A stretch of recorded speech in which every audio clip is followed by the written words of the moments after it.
بہت عزیز اور قابل سعادت احترام بہنوں اور بیٹیوں کو السلام علیکم ورحمۃ اللہ وبرکاتہ۔ آج ہمارا پارہ نمبر 27 شروع ہوگا انشاءاللہ تعالی العزیز، اور ہم اسے مکمل کرنے کی کوشش کرتے ہیں، اور یہ کہ اللہ میاں بس اس سارے کام کو دورہ قرآن کی شکل میں ہم سب جمع ہو کے کر رہے ہیں، اور اپنی رب کی رضا کی چھوٹی سی کوشش کر رہے ہیں، اللہ اسے قبول فرما لے اور واقعتاً اس پاک کلام کو ہمارے کانوں سے ہمارے دلوں میں اتار دے، ہمارے دلوں سے ہمارے عملوں میں ڈال دے، اور یہ کہ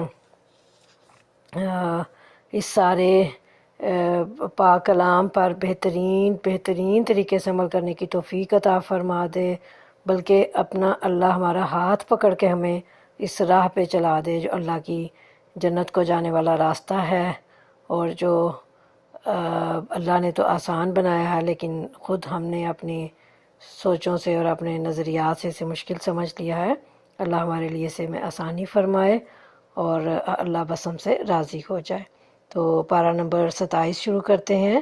سورہ زاریات ہی کی آیت نمبر 31 سے شروع ہونا ہے اس نے انشاءاللہ، اور پھر اسے مکمل کر کے آگے چلیں گے اگلی سورہ پہ انشاءاللہ۔ اعوذ باللہ من الشیطان الرجیم، بسم اللہ الرحمن الرحیم۔ سبحان اللہ و بحمدہ، سبحان اللہ العظیم، سبحان اللہ و بحمدہ، عدد خلقہ و رضا نفسہ و زینت عرشہ و مداد کلمات۔ اللہم صلی علی محمد و علی آل محمد کما صلیت علی ابراہیم و علی آل ابراہیم انک حمید مجید۔ اللہم بارک علی محمد و علی آل محمد کما بارکت علی ابراہیم و علی آل ابراہیم انک حمید مجید۔ رب اشرح لی صدری ویسر لی امری واحلل عقدۃ من لسانی یفقہوا قولی، رب زدنی علما۔ حضرت ابراہیم علیہ السلام کا واقعہ پہ ہے چل رہا، تو اسے شروع کرتے ہیں ترجمہ قرآن پاک کا۔ قال فما خطبکم ایھا المرسلون، ابراہیم علیہ السلام نے کہا اے فرستادگان الہی، یعنی اللہ کی طرف سے بھیجے گئے لوگوں، کیا مہم آپ کو درپیش ہے؟ انہوں نے کہا ایک مجرم قوم کی طرف بھیجے گئے ہیں۔ اب یہ دیکھ لیتے ہیں کہ مجرم قوم کیا تھی۔ اس سے مراد قوم لوط ہے۔ اس کے جرائم اس قدر بڑھ چکے تھے کہ صرف مجرم قوم کا لفظ ہی یہ بتانے کے لیے کافی تھا کہ اس سے مراد کون سی قوم ہے۔ اور آگے اللہ فرماتے ہیں تاکہ اس پر پکی ہوئی مٹی کے پتھر برسا دیں جو آپ کے رب کے ہاں حد سے گزر جانے والوں کے لیے نشان زدہ ہیں، یعنی ایک ایک پتھر پر آپ کے رب کی طرف سے نشان لگا دیا گیا ہے کہ اسے کس مجرم کی سرکوبی کرنی ہے۔ پھر ہم نے ان سب لوگوں کو نکال لیا جو اس بستی میں مومن تھے۔ بیچ میں یہ قصہ چھوڑ دیا گیا کہ حضرت ابراہیم علیہ السلام کے پاس سے یہ فرشتے کس طرح حضرت لوط کے ہاں پہنچے اور وہاں ان کے اور قوم لوط کے درمیان کیا کچھ پیش آیا۔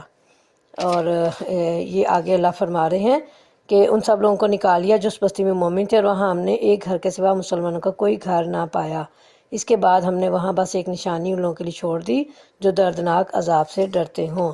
نشانی کیا چھوڑی اللہ تعالیٰ نے؟ کہ نشانی جو ہے وہ بحیرہ مردار ہے، جس کا جنوبی علاقہ آج بھی ایک عظیم الشان تباہی کے آثار پیش کر رہا ہے۔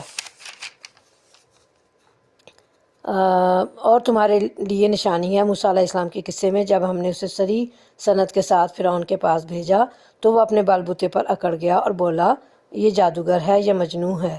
آخر کار ہم نے اسے اور اس کے لشکروں کو پکڑا اور سب کو سمندر میں پھینک دیا اور وہ ملامت زدہ ہو کر رہ گیا۔ یعنی ایسے کھلے کھلے واضح معجزات تھے جو حضرت موسیٰ علیہ السلام کو دیے گئے، ان کو دے کر فرعون کے پاس بھیجا گیا، اور ایسی کھلی کھلی علامات کے ساتھ بھیجا جن سے یہ امر مشتبہ نہ رہا، یعنی اس میں کوئی شک نہ رہا کہ آپ خالق ارض و سما کی طرف سے مامور ہو کر آئے ہیں۔ اور تمہارے لیے نشانی ہے عاد میں، جب کہ ہم نے ان پر ایک ایسی بے خیر ہوا بھیج دی کہ جس چیز پر بھی وہ گزر گئی اسے بوسیدہ کر کے رکھ دیا۔ اور تمہارے لیے نشانی ہے سمود میں، جب ان سے کہا گیا تھا کہ خاص وقت تک مزے کر لو، مگر اس تنبیہ پر بھی انہوں نے اپنے رب کے حکم سے سرتابی کی۔ آخر کار ان کے دیکھتے دیکھتے ایک اچانک ٹوٹ پڑنے والے عذاب نے ان کو آ لیا۔ پھر نہ ان میں اٹھنے کی سکت تھی اور نہ وہ اپنا بچاؤ کر سکتے تھے، اور ان سب سے پہلے ہم نے نوح علیہ السلام کی قوم کو ہلاک کیا کیونکہ وہ فاسق لوگ تھے۔ آسمان کو ہم نے اپنے زور سے بنایا ہے اور ہم اس کی قدرت رکھتے ہیں۔ اس سے مراد کیا ہے کہ اصل الفاظ ہے وَإِنَّا لَمُوسِعُونَ۔ موسیٰ کے معنی طاقت و مقدرت رکھنے والے کے بھی ہو سکتے ہیں اور وسیع کرنے والے کے بھی۔ پہلے معنی کے لحاظ سے اس ارشاد کا مطلب یہ ہے کہ یہ آسمان ہم نے کسی کی مدد سے نہیں بلکہ اپنے زور سے بنایا ہے، اور اس کی تخلیق ہماری مقدرت سے باہر نہ تھی۔ پھر یہ تصور تم لوگوں کے دماغ میں کیسے آخر آ گیا کہ ہم تمہیں دوبارہ پیدا نہ کر سکیں گے؟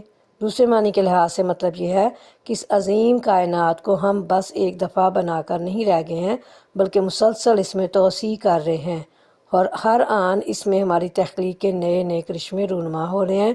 ایسی زبردست خلاق ہستی کو آخر تم نے اعادہ خلق یعنی خلق کو دوبارہ پیدا کرنے سے عاجز کیوں سمجھ رکھا ہے؟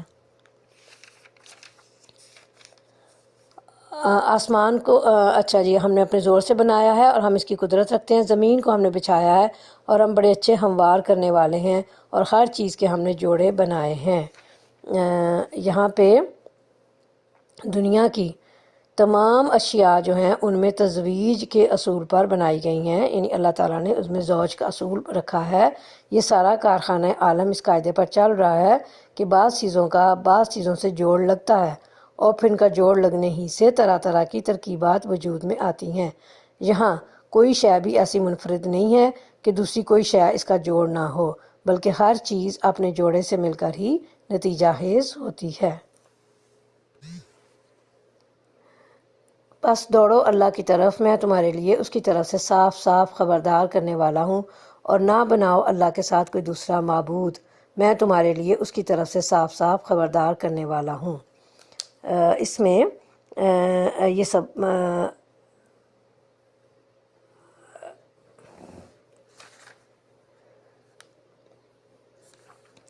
اچھا جی، یہ فکر اللہ اگرچہ اللہ ہی کا کلام ہے مگر ان میں متکلم اللہ تعالیٰ نہیں بلکہ نبی صلی اللہ علیہ وسلم ہے۔ گویا بات دراصل یوں ہے کہ اللہ اپنے نبی کی زبان سے یہ کہلوا رہا ہے کہ دوڑو اللہ کی طرف، میں تمہیں اس کی طرف سے خبردار کرتا ہوں۔ اور آگے اللہ فرما رہے ہیں یوں ہی ہوتا رہا ہے، ان سے پہلے کی قوموں کے پاس بھی کوئی رسول ایسا نہیں آیا جسے انہوں نے یہ نہ کہا ہو کہ یہ ساحر ہے یا مجنون۔ کیا ان سب نے آپس میں اس پر کوئی سمجھوتا کر لیا ہے؟ نہیں، بلکہ یہ سب سرکش لوگ ہیں۔ یعنی ہزاروں برس تک ہر زمانے میں مختلف ملکوں اور قوموں کے لوگوں کا دعوت انبیاء کے مقابلے میں ایک ہی رویہ اختیار کرنا، یعنی ایک ہی جیسا جواب دینا، ایک ہی جیسا رسپانس کرنا۔ کچھ اس بنا پر تو نہ ہو سکتا تھا کہ کانفرنس کر کے ان سب اگلی اور پچھلی نسلوں نے یہ طے کر لیا ہو کہ جب کوئی آ کر یہ دعوت پیش کرے تو اس کا یہ جواب دیا جائے۔ دراصل اس کے رویے کی اس یکسانی کی کوئی وجہ اس کے سوا نہیں ہے کہ طغیانی اور سرکشی ان سب کا مشترک وصف ہے، یعنی ان سب قوموں میں جو کامن فیکٹر تھا وہ کیا تھا کہ وہ سب ہی اللہ کی نافرمانی کرنے والے اور سرکشی کرنے والے لوگ تھے۔ پس نبی صلی اللہ علیہ وسلم ان سے رخ پھیر لو، تم پر کچھ ملامت نہیں، البتہ نصیحت کرتے رہو کیونکہ نصیحت ایمان لانے والوں کے لیے نافع ہے۔ میں نے جن اور انسانوں کو اس کے سوا کسی کام کے لیے پیدا نہیں کیا کہ وہ میری بندگی کریں۔ یعنی اللہ تعالیٰ نے، اللہ فرما رہے ہیں کہ میں نے ان کو دوسروں کی بندگی کے لیے نہیں بلکہ اپنی بندگی کے لیے پیدا کیا۔ میری بندگی تو ان کو اس لیے کرنی چاہیے کہ میں ان کا خالق ہوں۔ دوسرے کسی نے جب ان کو پیدا نہیں کیا ہے تو کس کو کیا حق پہنچتا ہے کہ یہ اس کی بندگی کریں، اور ان کے لیے کیسے جائز ہو سکتا ہے کہ ان کا خالق تو ہوں میں اور یہ بندگی کرتے پھریں دوسروں کی۔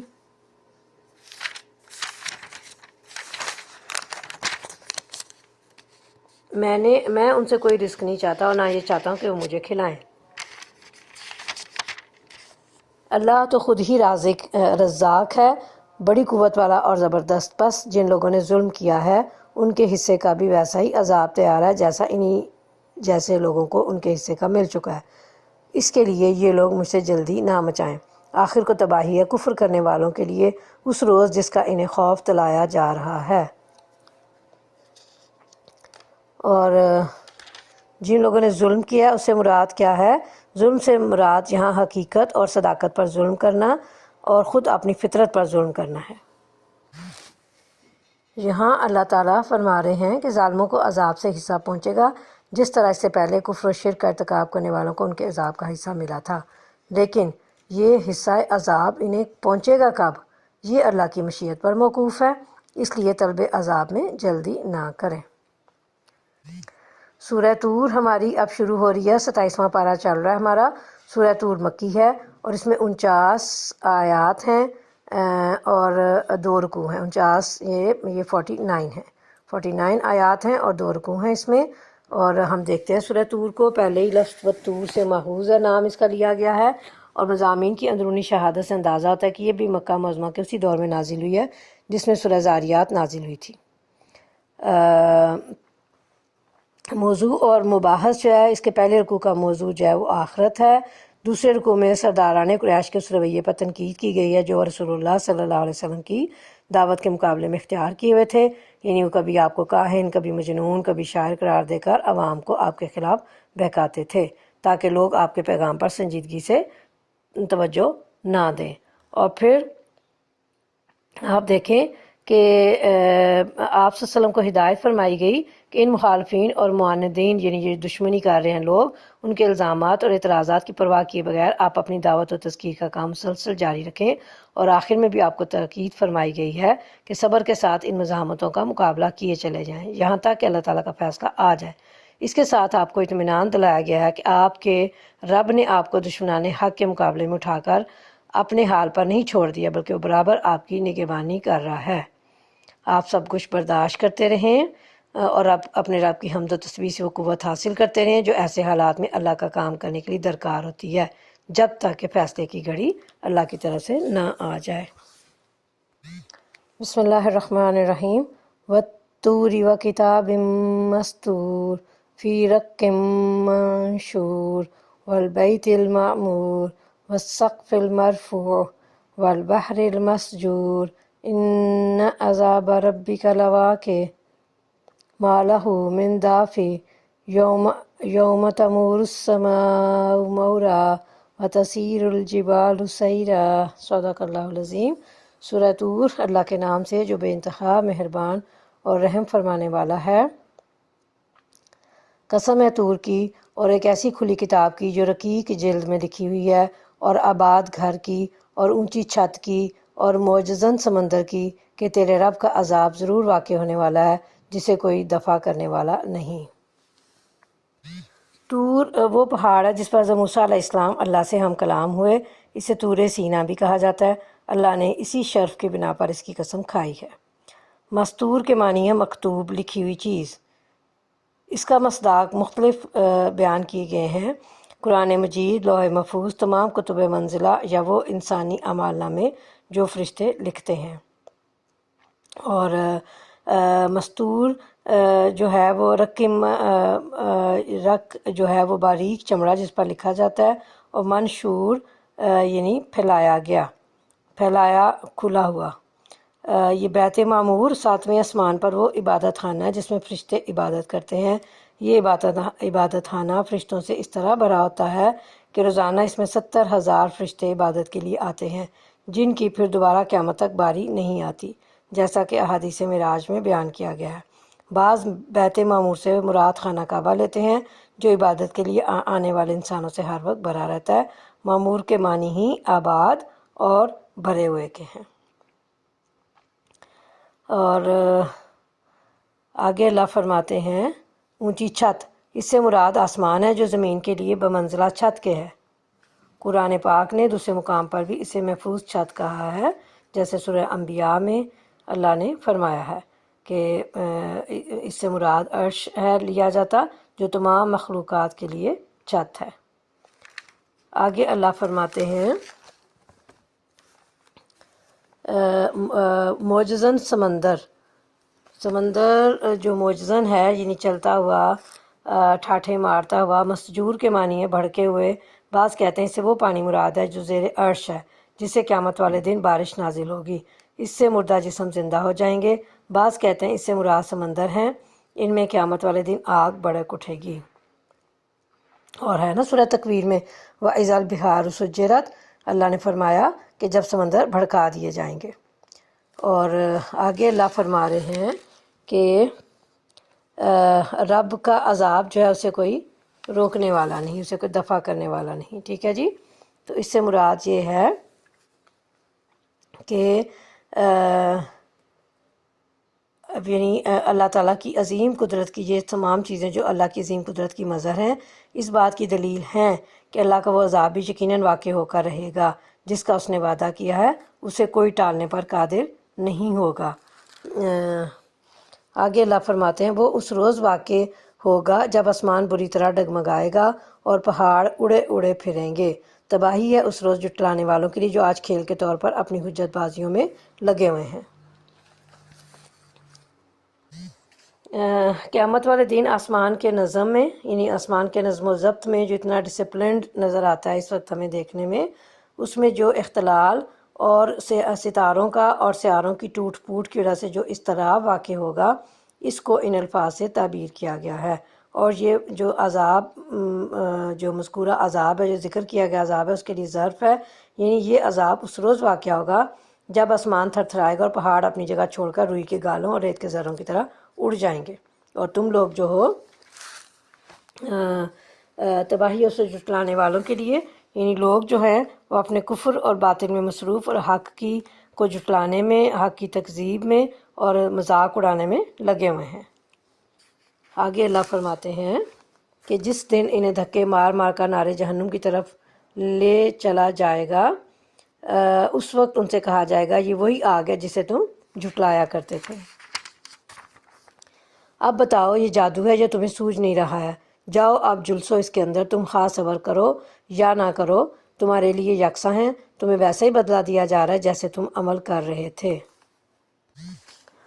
یعنی یہ جو فرشتے مقرر ہوں گے نا جہنم کے اوپر، وہ انہیں کہیں گے، یعنی جہنم میں جانے والے لوگوں کو، کہ یہی وہ آگ ہے دوزخ کی جسے تم جھٹلاتے تھے۔ آگے اللہ فرماتے ہیں متقی لوگ وہاں باغوں اور نعمتوں میں ہوں گے، لطف لے رہے ہوں گے ان چیزوں سے جن کا رب انہیں دے گا، اور ان کا رب انہیں دوزخ کے عذاب سے بچا لے گا۔ ان سے کہا جائے گا کھاؤ اور پیو مزے سے اپنے ان اعمال کے صلے میں جو تم کرتے رہے ہو۔ وہ آمنے سامنے بچھے ہوئے تختوں پر تکیے لگائے بیٹھے ہوں گے، اور ہم خوبصورت آنکھوں والی حوریں ان سے بیاہ دیں گے۔ جو لوگ ایمان لائے ہیں اور ان کی اولاد بھی کسی درجہ ایمان میں ان کے نقش قدم پر چلی ہے، ان کی اس اولاد کو بھی ہم جنت میں ان کے ساتھ ملا دیں گے، اور ان کے عمل میں کوئی گھاٹا ان کو نہ دیں گے۔ اللہم تجعلنا منہم، اللہ رب العالمین، اے ہمارے پیارے رب ہمیں بھی ان لوگوں میں شامل فرما دیجیے اپنی رحمت کے ساتھ۔ ہر شخص اپنے کسب کے عوض رہن ہے۔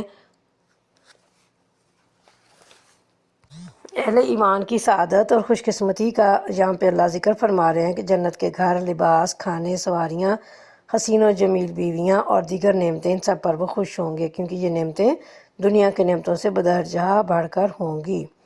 اور اس سے یہ بھی معلوم ہوا کہ اللہ کی رحمت حاصل کرنے کے لیے ایمان کے ساتھ اعمال صالح بہت ضروری ہیں۔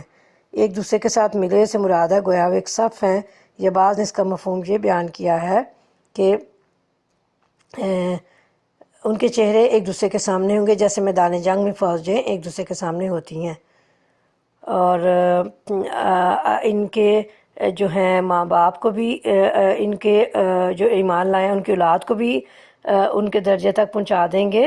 تو جو ہے یہاں پہ اس کا مطلب یہ ہے کہ جن کے باپ اپنے اخلاص، تقوی اور عمل و کردار کی بنیاد پر جنت کے اعلیٰ درجوں پر فائز ہوں گے، اللہ تعالیٰ ان کی ایماندار اولاد کے بھی درجے بلند کر کے ان کو ان کے باپوں کے ساتھ ملا دے گا۔ یہ نہیں کرے گا کہ ان کے باپوں کے درجے کم کر کے ان کی اولاد والے کمتر درجوں میں انہیں لے آئے۔ یعنی اہل ایمان پر دو احسان اللہ تعالیٰ فرمائے گا، ایک تو باپ بیٹوں کو آپس میں ملا دے گا تاکہ ان کی آنکھیں ٹھنڈی ہوں، بشرط یہ کہ دونوں ایماندار ہوں۔ دوسرا احسان اللہ کا یہ ہوگا کہ کمتر درجے والوں کو اٹھا کر اونچے درجوں پر فائز فرما دے گا، ورنہ دونوں کے ملاپ کا یہ طریقہ بھی ہو سکتا ہے کہ A کلاس والوں کو B کلاس دے دے۔ یہ بات چونکہ اس کے فضل و احسان سے فروتر ہوگی اس لیے وہ ایسا نہیں کرے گا، بلکہ B کلاس والوں کو A کلاس دے دے گا۔ یہ اللہ کا خاص احسان ہے۔ اور ہر شخص اپنے کسب کے بدلے رہن ہے، یعنی گروی ہے، تو اس سے مراد یہ ہے کہ ہر شخص اپنے عمل کا گروی ہوگا، یہ عام ہے، مومن اور کافر دونوں کو شامل ہے، اور مطلب ہے کہ جو جیسا اچھا یا برا عمل کرے گا اس کے مطابق اچھی یا بری جزا پائے گا۔ ہم ان کو ہر طرح کے پھل اور گوشت، جس چیز کو بھی ان کا جی چاہے گا خوب دیے چلے جائیں گے۔ وہ ایک دوسرے سے جام شراب لپک لپک کر لے رہے ہوں گے، جس میں نہ یاوہ گوئی ہوگی نہ بد کرداری، یعنی وہ شراب نشہ پیدا کرنے والی نہ ہوگی کہ اسے پی کر وہ بدمست ہوں اور بیہودہ بکواس کرنے لگے، یا گالم گلوچ اور دھول دھپے پر اتر آئیں، یا اس طرح کی فحش حرکات کرنے لگے جیسے دنیا کی شراب پینے والے کرتے ہیں۔ اور ان کی خدمت میں وہ لڑکے دوڑتے پھر رہے ہوں گے جو انہی کی خدمت کے لیے مخصوص ہوں گے، ایسے خوبصورت جیسے چھپا کر رکھے ہوئے موتی۔ یہ لوگ آپس میں ایک دوسرے سے دنیا میں گزرے ہوئے حالات پوچھیں گے، یہ کہیں گے ہم پہلے اپنے گھر والوں میں ڈرتے ہوئے زندگی بسر کرتے تھے،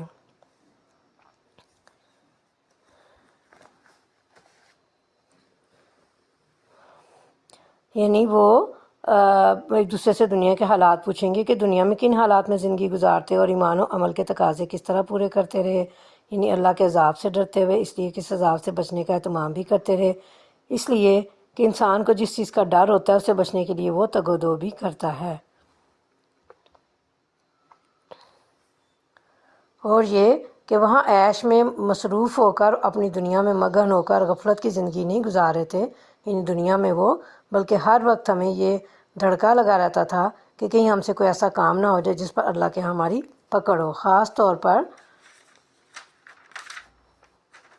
اپنے گھر والوں کے درمیان ڈرتے ہوئے زندگی بسر کرنے کا ذکر اس لیے کیا گیا کہ آدمی سب سے زیادہ جس وجہ سے گناہوں میں مبتلا ہوتا ہے وہ اپنے بال بچوں کو عیش کرانے اور ان کی دنیا بنانے کی فکر ہوتی ہے۔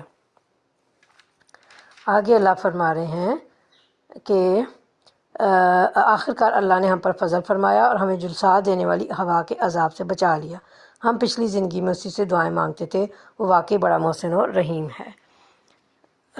یعنی جلسا دینے والی گرم ہوا کو کہتے ہیں، جہنم کے ناموں میں سے ایک نام بھی ہے یہ سموم، اور یعنی صرف اسی کی عبادت کرتے تھے، اس کے ساتھ کسی کو شریک نہیں ٹھہراتے تھے، یا یہ مطلب ہے کسی سے عذاب جہنم سے بچنے کے لیے دعا کرتے تھے۔ پس نبی صلی اللہ علیہ وسلم تم نصیحت کیے جاؤ اپنے رب کے فضل سے، نہ تم کاہن ہو اور نہ مجنون۔ اس میں نبی صلی اللہ علیہ وسلم کو تسلی دی جا رہی ہے کہ آپ واعظ و تبلیغ اور نصیحت کا کام کرتے رہیں، اور یہ آپ کے متعلق جو کچھ کہتے رہتے ہیں ان کی طرف کان نہ دھریں، اس لیے کہ آپ اللہ کے فضل سے کاہن ہیں، نہ دیوانے مجنون، بلکہ آپ پر باقاعدہ ہماری طرف سے یعنی اللہ کی طرف سے وحی آتی ہے جو کہ کاہن پر نہیں آتی۔ آپ جو کلام لوگوں کو سناتے ہیں وہ دانش و بصیرت کا آئینہ دار ہوتا ہے، ایک دیوانے سے اس طرح کی گفتگو کیوں کر ممکن ہے؟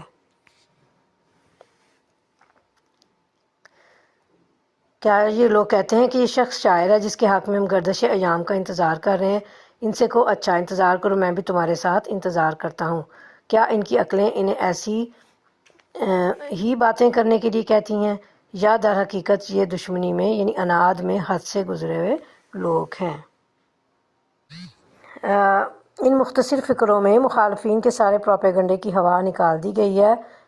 استدلال کا خلاصہ یہ ہے کہ یہ قریش کے سردار اور مشائخ بڑے عقلمند بنے پھرتے ہیں، مگر کیا ان کی عقل یہی کہتی ہے کہ جو شخص شاعر نہیں ہے اسے شاعر کہو، جسے ساری قوم ایک دانہ آدمی کی حیثیت سے جانتی ہے اسے مجنون کہو، اور جس شخص کا کہانت سے کوئی دور دراز کا تعلق بھی نہیں ہے اسے خام خواہ کاہن قرار دو۔ پھر اگر عقل ہی کی بنا پر یہ لوگ حکم لگاتے تو کوئی ایک حکم لگاتے، بہت سے متضاد حکم تو ایک ساتھ نہیں لگا سکتے تھے، ایک شخص آخر بیک وقت شاعر، مجنون اور کاہن کیسے ہو سکتا ہے؟ آگے اللہ فرما رہے ہیں کہ کیا یہ کہتے ہیں کہ اس شخص نے قرآن خود گھاڑ لیا ہے؟ اصل بات یہ ہے کہ یہ ایمان نہیں لانا چاہتے، اگر یہ اپنے اس قول میں سچے ہیں تو اسی شان کا ایک کلام بنا لائیں۔ کیا یہ کسی خالق کے بغیر خود پیدا ہو گئے ہیں، یا یہ خود اپنے خالق ہیں، یا زمین اور آسمانوں کو انہوں نے پیدا کیا ہے؟ اصل بات یہ ہے کہ یہ یقین نہیں رکھتے، یعنی زبان سے تسلیم کرتے ہیں کہ ان کا اور ساری دنیا کا خالق اللہ ہے، مگر جب کہا جاتا ہے کہ پھر بندگی بھی اسی خدا کی کرو تو لڑنے پر آمادہ ہو جاتے ہیں۔ یہ اس بات کا ثبوت ہے کہ انہیں خدا پر یقین نہیں ہے۔ کیا تیرے رب کے خزانے ان کے قبضے میں ہیں، یا ان پر انہی کا حکم چلتا ہے؟ یہ کفار مکہ کے اس اعتراض کا جواب ہے کہ آخر محمد بن عبداللہ ہی کیوں رسول بنائے گئے۔ اس جواب کا مطلب یہ ہے کہ ان لوگوں کو گمراہی سے نکالنے کے لیے بہرحال کسی نہ کسی کو تو رسول مقرر کیا جانا ہی تھا۔ اب سوال یہ ہے کہ یہ فیصلہ کرنا کس کا کام ہے کہ خدا اپنا رسول کس کو بنائے اور کس کو نہ بنائے۔ اگر یہ لوگ خدا کے بنائے ہوئے رسول کو ماننے سے انکار کرتے ہیں تو اس کے معنی یہ ہیں کہ یا تو خدا کی خدائی کا مالک یہ اپنے آپ کو سمجھ بیٹھے ہیں، یا پھر ان کا یہ الزام ہے، یعنی ان کی خوش فہمی ہے کہ یا غلط فہمی ہے کہ یہ اپنی خدائی کا مالک تو خدا ہی ہو مگر اس میں حکم ان کا چلے۔ آگے اللہ فرما رہے ہیں کہ کیا ان کے پاس کوئی سیڑھی ہے جس پر چڑھ کر یہ عالم بالا کی سنگن لیتے ہیں؟ ان میں سے جس نے سنگن لی ہو وہ لائے کوئی کھلی دلیل۔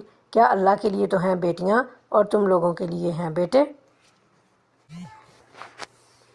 یعنی کیا یہ ان کا دعویٰ ہے کہ سیڑھی کے ذریعے سے یہ بھی محمد صلی اللہ علیہ وسلم کی طرح آسمانوں پر جا کر ملائکہ کی باتیں یا ان کی طرف جو وحی کی جاتی ہے وہ سن آئے ہیں، یعنی اس کی ادائیگی ان کے لیے مشکل ہو؟ کیا تم ان سے کوئی اجر مانگتے ہو کہ زبردستی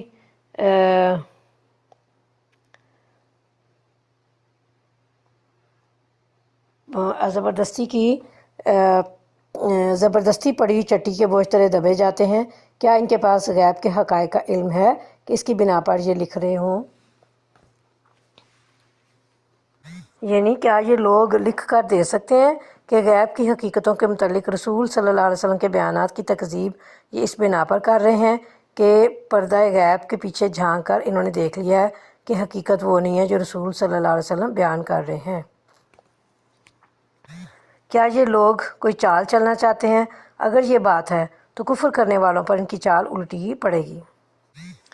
چال چلنے سے مراد ہے کہ یہ حضرت محمد مصطفیٰ صلی اللہ علیہ وسلم کے خلاف کوئی سازش کر رہے ہیں جن سے ان کی ہلاکت واقع ہو جائے۔ اور کیا اللہ کے سوا یہ کوئی اور معبود رکھتے ہیں؟ اللہ پاک ہے اس شرک سے جو یہ لوگ کر رہے ہیں۔ یہ لوگ آسمان کے ٹکڑے بھی گرتے ہوئے دیکھ لیں تو کہیں گے یہ بادل ہیں جو امڈے چلے آ رہے ہیں، پس نبی صلی اللہ علیہ وسلم انہیں ان کے حال پر چھوڑ دو یہاں تک کہ یہ اپنے اس دن کو پہنچ جائیں جس میں یہ مار گرائے جائیں گے، جس دن نہ ان کی اپنی کوئی چال ان کے کسی کام آئے گی نہ کوئی ان کی مدد کو آئے گا، اور اس وقت کے آنے سے پہلے بھی ظالموں کے لیے ایک عذاب ہے مگر ان میں سے اکثر جانتے نہیں ہیں۔ مطلب یہ ہے کہ اپنے کفر اور اپنی دشمنی کی بنا پر یہ پھر بھی باز نہیں آئیں گے بلکہ رٹائی کا مظاہرہ کرتے کہیں گے کہ یہ عذاب نہیں بلکہ ایک پر ایک بادل چڑھا آ رہا ہے، جیسے بہت سے موقعوں پر ہوتا ہے۔ اے نبی صلی اللہ علیہ وسلم اپنے رب کا فیصلہ آنے تک صبر کرو، تم ہماری نگاہ میں ہو، تم جب اٹھو تو اپنے رب کی حمد کے ساتھ اس کی تسبیح کرو۔ یعنی جب آپ نماز کے لیے کھڑے ہوں تو اللہ کی حمد و تسبیح سے اس کا آغاز کریں۔ اسی حکم کی تعمیل میں رسول اللہ صلی اللہ علیہ وسلم نے یہ ہدایت فرمائی کہ نماز کی ابتدا تکبیر تحریمہ کے بعد ان الفاظ سے کی جائے: سبحانک اللہم و بحمدک و تبارک اسمک و تعالی جدک و لا الہ غیرک۔ اور پھر آگے اللہ جو آخری حکم دے رہے ہیں سورہ طور کا وہ یہ ہے کہ رات کو بھی اس کی تسبیح کیا کرو اور ستارے جب پلٹتے ہیں اس وقت بھی۔ تو اس سے مراد نماز فجر کا وقت ہے۔ پارہ نمبر 27 ہمارا چل رہا ہے۔ اب ہم سورہ نجم شروع کریں گے انشاءاللہ۔ سورہ نجم بھی مکی ہے اور اس میں 62 یعنی 62 آیات ہیں اور 3 رکوع ہیں۔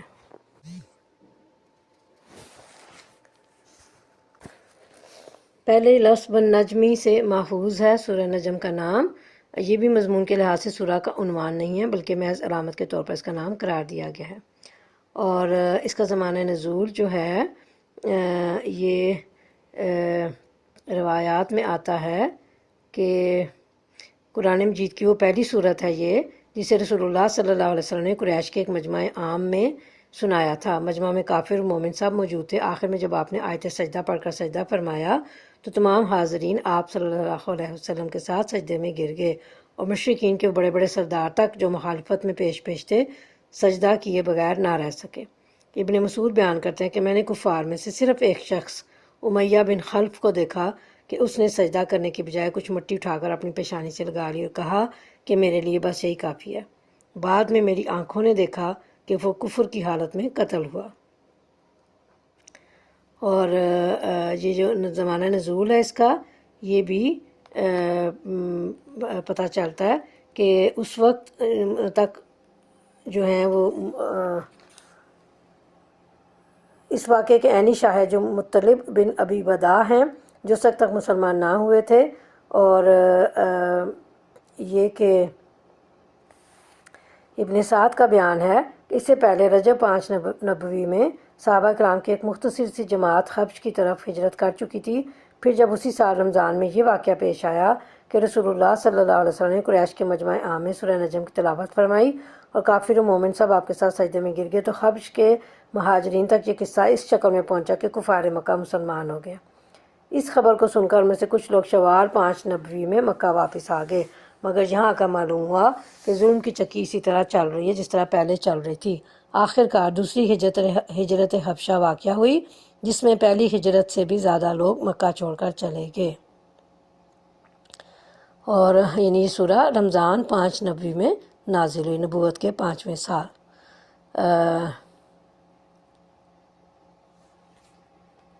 موضوع اور مضمون کے لحاظ سے اسے دیکھیں تو جو ہے کفار مکہ کو اللہ تعالیٰ ان کے رویے کی غلطی پر متنبع کر رہے ہیں جو وہ قرآن اور نبی کریم صلی اللہ علیہ وسلم کے مقابلے میں اختیار کیے ہوئے تھے۔ اعوذ باللہ من الشیطان الرجیم، بسم اللہ الرحمن الرحیم۔ سورہ نجم شروع کرتے ہیں۔ والنجم اذا ہوا ما ضل صاحبکم وما غوا وما ينطق عن الهوى ان هو الا وحی یوحی علمہ شدید القوى ذو مرۃ فاستوى وهو بالافق الاعلی۔ صدق اللہ العظیم۔ شروع اللہ کے نام سے جو نہایت مہربان رحم فرمانے والا ہے۔ قسم ہے تارے کی جب کہ وہ غروب ہوا، تمہارا رفیق نہ بھٹکا ہے نہ بہکا ہے، وہ اپنی خواہش نفس سے نہیں بولتا، یہ تو ایک وحی ہے جس پر نازل کی جاتی ہے، اسے زبردست قوت والے نے تعلیم دی ہے، جو بڑا صاحب حکمت ہے۔ وہ سامنے آ کھڑا ہوا جب کہ وہ بالائی افق پر تھا۔ تفسیر دیکھتے ہیں ان آیات کی۔ قسم ہے ستارے کی جب کہ وہ غروب ہوا۔ بعض مفسرین نے ستارے سے ثریا ستارہ اور بعض نے زہرہ ستارہ مراد لیا ہے، اور بعض نے جن سے نجوم یعنی ہوا اوپر سے نیچے گرنا، یعنی جب رات کے اختتام پر فجر کے وقت وہ غروب ہوتا ہے، اور یا شیاطین کو مارنے کے لیے گرتا ہے، تو یہ جو ہے وہ ستارے کی اللہ نے قسم کھائی ہے۔ اور آگے کیا فرمایا اللہ نے کہ تمہارا جو رفیق ہے نہ بھٹکا ہوا ہے نہ بہکا ہوا، تو یہ جواب جو ہے جواب قسم ہے، یعنی صاحبکم تمہارا ساتھی کہہ کر نبی صلی اللہ علیہ وسلم کی صداقت کو واضح کیا گیا ہے کہ نبوت سے پہلے 40 سال اس نے تمہارے ساتھ اور تمہارے درمیان گزارے ہیں، اس کے شب و روز کے تمام معمولات تمہارے سامنے ہیں، اس کا اخلاق و کردار تمہارا جانا پہچانا ہے، راست بازی اور امانت داری کے سوا تم نے اس کے کردار میں کبھی کچھ اور بھی دیکھا؟ اب 40 سال کے بعد وہ نبوت کا دعویٰ کر ہے تو ذرا سوچو وہ کس طرح جھوٹ ہو سکتا ہے۔ اور پھر اللہ نے فرمایا کہ یہ تو ایک وحی ہے جس پر نازل کی جاتی ہے، یعنی اپنی خواہش نفس سے نہیں بولتا، یعنی وہ گمراہ یا بہک کس طرح سکتا ہے، وہ تو وحی الہی کے بغیر لب کشائی ہی نہیں کرتا، حتیٰ کہ مزاح اور خوش طبعی کے موقعوں پر بھی آپ صلی اللہ علیہ وسلم کی زبان مبارکہ سے حق کے سوا کچھ نہ نکلتا تھا۔ اسے زبردست قوت والے نے تعلیم دی ہے جو بڑا صاحب حکمت ہے۔ وہ سامنے آ کھڑا ہوا جب کہ وہ بالائی افق پر تھا۔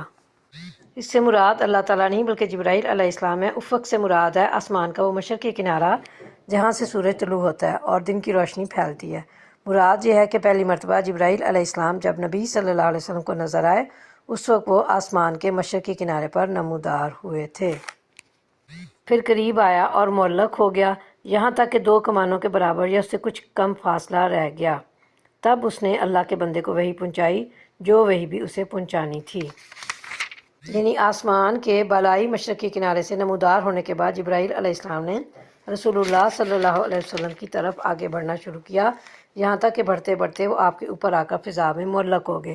پھر وہ آپ کی طرف جھکے اور اس قدر قریب آ گئے کہ آپ کے اور ان کے درمیان صرف 2 کمانوں کے برابر یا کچھ کم فاصلہ رہ گیا۔ چونکہ تمام کمانیں یکساں نہیں ہوتی، اس لیے فاصلے کا اندازہ بتانے کے لیے فرمایا کہ 2 کمانوں کے برابر یا کچھ کم فاصلہ رہ گیا۔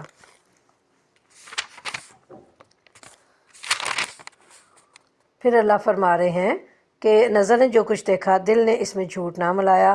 اب کیا تم اس چیز پر اسے جھگڑتے ہو جسے وہ آنکھوں سے دیکھتا ہے؟ یعنی یہ مشاہدہ جو دن کی روشنی میں اور پوری بیداری کی حالت میں کھلی آنکھوں سے محمد صلی اللہ علیہ وسلم کو ہوا، اس پر ان کے دل نے یہ نہیں کہا کہ یہ نظر کا دھوکہ ہے، یا یہ کوئی جن یا شیطان ہے جو مجھے نظر آ رہا ہے، یا میرے سامنے کوئی خیالی صورت آ گئی ہے اور میں جاگتے ہوئے کوئی خواب دیکھ رہا ہوں، بلکہ ان کے دل نے ٹھیک ٹھیک وہی کچھ سمجھا جو ان کی آنکھیں دیکھ رہی تھیں۔ انہیں اس امر میں کوئی شک لاحق نہیں ہوا کہ فی الواقع یہ جبریل علیہ السلام ہے، اور جو پیغام یہ پہنچا رہے ہیں وہ واقعی اللہ کی طرف سے وحی ہے۔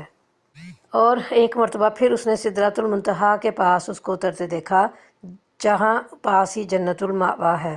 اس وقت سدرہ پر چھا رہا تھا جو کچھ کے چھا رہا تھا، نگاہ نہ چندیائی نہ حد سے متجاوز ہوئی، اور اس نے اپنے رب کی بڑی بڑی نشانیاں دیکھیں۔ یعنی نبی صلی اللہ علیہ وسلم نے جبرائیل علیہ السلام کو اصل شکل میں دیکھا کہ ان کے 600 پر ہیں، ایک پر مشرق و مغرب کے درمیان فاصلے جتنا تھا۔ اس کو آپ صلی اللہ علیہ وسلم کے دل نے جھٹلایا نہیں، بلکہ اللہ کی اس عظیم قدرت کو تسلیم کیا۔ پھر دوبارہ اسے آپ نے جب دیکھا تو سدرۃ المنتہا کے پاس، تو یہ لیلۃ المعراج کو جب اصل شکل میں جبرائیل علیہ السلام کو دیکھا اس کا بیان ہے۔ یہ سدرۃ المنتہا ایک بیری کا درخت ہے جو 6 یا 7ویں آسمان پر ہے، اور یہ آخری حد ہے، اس سے اوپر کوئی فرشتہ نہیں جا سکتا۔ فرشتے اللہ کے احکام بھی یہیں سے وصول کرتے ہیں۔ اور اس کے پاس ہی جنت المأوا ہے۔ اسے جنت المأوا اس لیے کہتے ہیں کہ حضرت آدم علیہ السلام کا مأوا و مسکن یہی تھا۔ بعض کہتے ہیں کہ روحیں یہاں آ کر جمع ہوتی ہیں۔ اور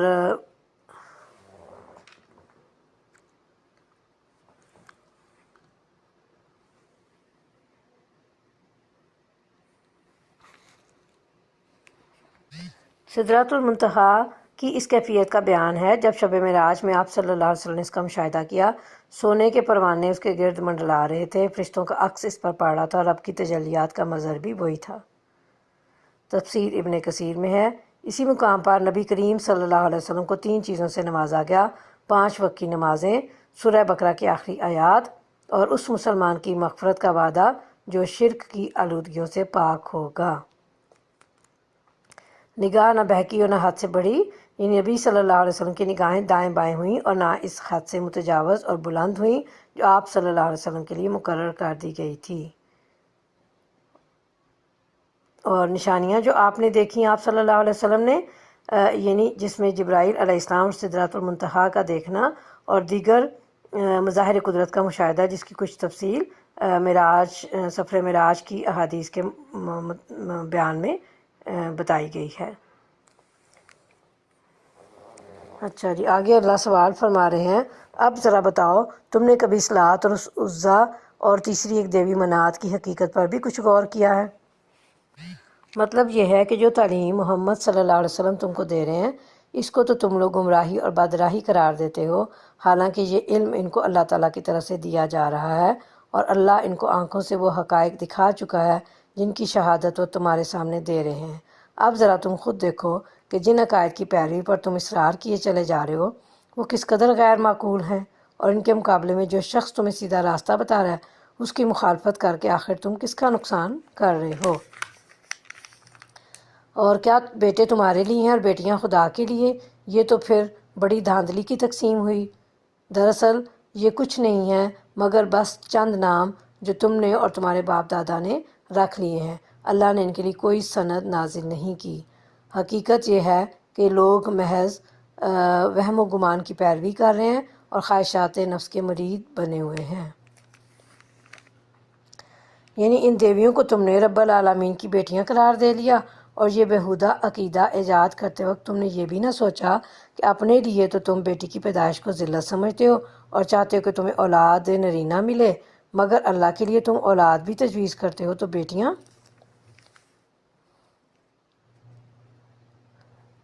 حالانکہ ان کے رب کی طرف سے ان کے پاس ہدایت آ چکی ہے کہ انسان جو کچھ چاہے اس کے لیے وہی ہے، دنیا اور آخرت کا مالک تو اللہ ہی ہے۔ کہ انسان جو کچھ چاہے اس کے لیے وہی حق ہے، دنیا اور آخرت کا مالک تو اللہ ہی ہے۔ اس آیت کا دوسرا مطلب یہ بھی لیا جا سکتا ہے کہ کیا انسان کو یہ حق ہے کہ جس کو چاہے معبود بنا لے، اور ایک تیسرا مطلب یہ بھی لیا جا سکتا ہے کہ کیا انسان ان معبودوں سے اپنی مرادیں پا لینے کی جو تمنا رکھتا ہے وہ کبھی پوری ہو سکتی ہے؟ آسمانوں میں کتنے ہی فرشتے موجود ہیں، ان کی شفاعت کچھ بھی کام نہیں آ سکتی جب تک کہ اللہ کسی ایسے شخص کے حق میں اس کی اجازت نہ دے جس کے لیے وہ کوئی عرض داشت سننا چاہے اور اس کو پسند کرے۔ مگر جو لوگ آخرت کو نہیں مانتے وہ فرشتوں کو دیویوں کے ناموں سے موسوم کرتے ہیں، حالانکہ اس معاملہ کا کوئی علم انہیں حاصل نہیں ہے، وہ محض گمان کی پیروی کر رہے ہیں، اور گمان حق کی جگہ کچھ بھی کام نہیں دے سکتا۔ پس اے نبی صلی اللہ علیہ وسلم، جو شخص ہمارے ذکر سے منہ پھیرتا ہے اور دنیا کی زندگی کے سوا جسے کچھ مطلوب نہیں ہے اسے اس کے حال پر چھوڑ دو۔ ان لوگوں کا مبلغ علم بس یہی کچھ ہے، یہ بات تیرا رب ہی زیادہ جانتا ہے کہ اس کے راستے سے کون بھٹک گیا ہے اور کون سیدھے راستے پر ہے، اور زمین اور آسمانوں کی ہر چیز کا مالک اللہ ہی ہے، تاکہ اللہ برائی کرنے والوں کو ان کے عمل کا بدلہ دے اور ان لوگوں کو اچھی جزا سے نوازے جنہوں نے نیک رویہ اختیار کیا ہے۔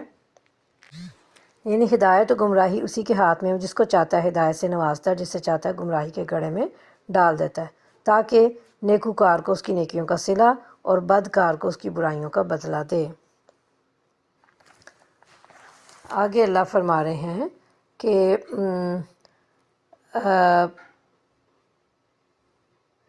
ان لوگوں کو اچھی جزا سے نوازے جنہوں نے نیک رویہ اختیار کیا، جو بڑے بڑے گناہوں اور کھلے کھلے کبھی افعال سے پرہیز کرتے ہیں، الا یہ کہ کچھ قصور ان سے سرزد ہو جائے۔ بلا شبہ تیرے رب کا دامن مغفرت بہت وسیع ہے، وہ تم اس وقت سے خوب جانتا ہے جب اس نے زمین سے تمہیں پیدا کیا اور جب تم اپنی ماؤں کے پیٹوں میں ابھی جنین ہی تھے۔ بس اپنے نفس کی پاکی کے دعوے نہ کرو، وہی بہتر جانتا ہے کہ واقعی متقی کون ہے۔ یعنی جب اس سے تمہاری کوئی کیفیت اور حرکت مخفی نہیں، چھپی ہوئی نہیں ہے، حتیٰ کہ جب تم ماں کے پیٹ میں تھے جہاں تمہیں کوئی دیکھنے پر قادر نہیں تھا، وہاں بھی تمہارے احوال سے اللہ ہی واقف تھا، تو پھر اپنی پاکیزگی بیان کرنے کی اور اپنے منہ میاں مٹھو بننے کی کیا ضرورت ہے؟ مطلب یہ ہے کہ ایسا نہ کرو تاکہ ریاکاری سے تم بچو۔ اور آگے اللہ فرما رہے ہیں، پھر اے نبی صلی اللہ علیہ وسلم، تم نے اس شخص کو بھی دیکھا جو رائے خدا سے پھر گیا اور تھوڑا سا دے کر رک گیا، یعنی تھوڑا سا دے کر ہاتھ روک لیا یا تھوڑی سی اطاعت کی اور پیچھے ہٹ گیا۔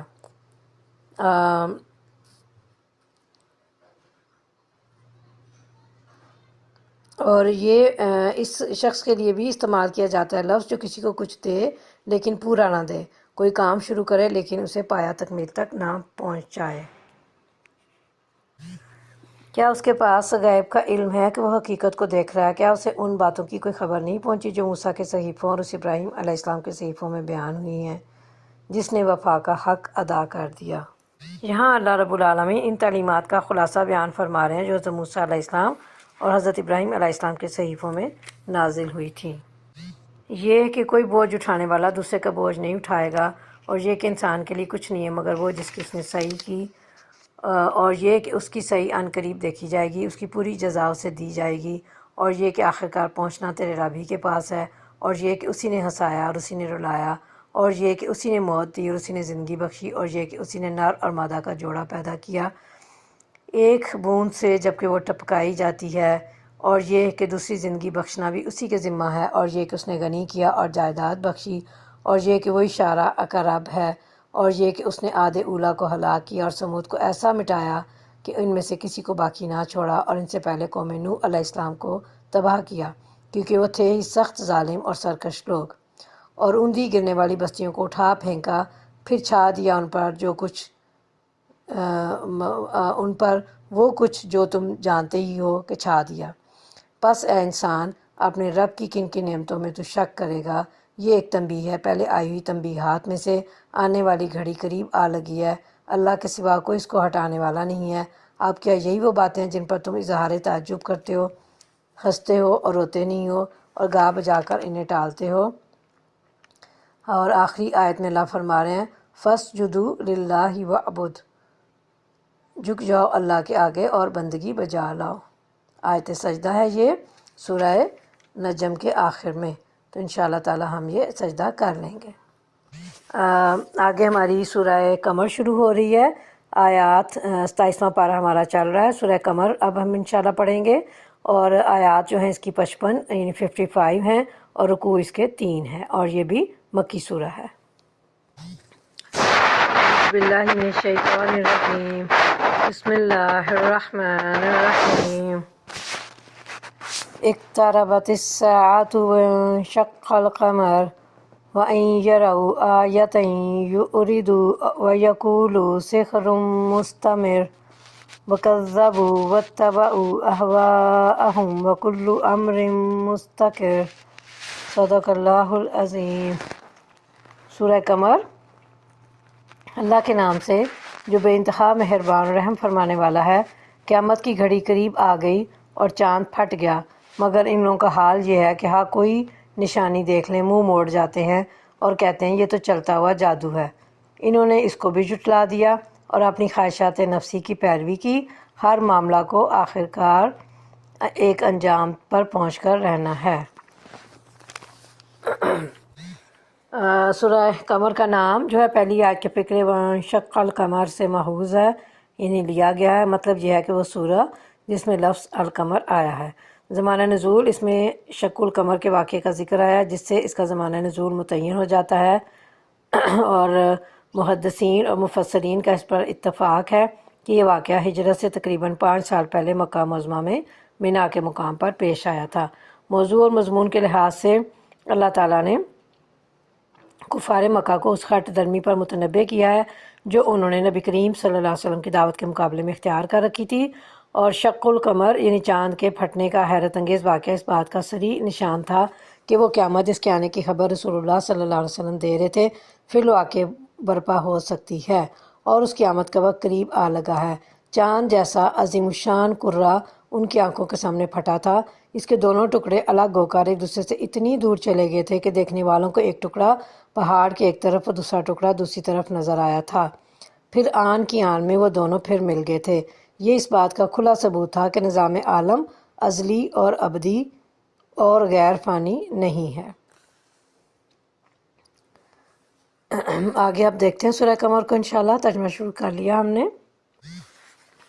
تفسیر دیکھتے ہیں سورہ قمر کی ابتدائی آیات کی، یعنی چاند کا پھٹ جانا اس بات کی علامت ہے کہ قیامت قریب ہے اور اس کا برپا ہو جانا ہر وقت ممکن ہے۔ یہ فکرہ اور بات کا مضمون صاف ظاہر کر رہا ہے کہ اس وقت واقعی چاند پھٹ گیا تھا۔ جن لوگوں نے اس واقعہ کو آنکھوں سے دیکھا تھا ان کا بیان ہے کہ 14ویں رات کو طلوع ہونے کے تھوڑی دیر بعد یکایک چاند پھٹ گیا اور اس کے 2 ٹکڑے سامنے کی پہاڑی کے 2 طرف نظر آئے، پھر ایک ہی لحظہ کے بعد دونوں جڑ گئے۔ احادیث کی روح سے واعظین کے اس بیان کی کوئی حقیقت نہیں کہ یہ واقعہ حضور صلی اللہ علیہ وسلم کے اشارے سے رونما ہوا تھا یا کفار مکہ نے معجزے کا مطالبہ کیا تھا اور اس پر یہ معجزہ دکھایا گیا۔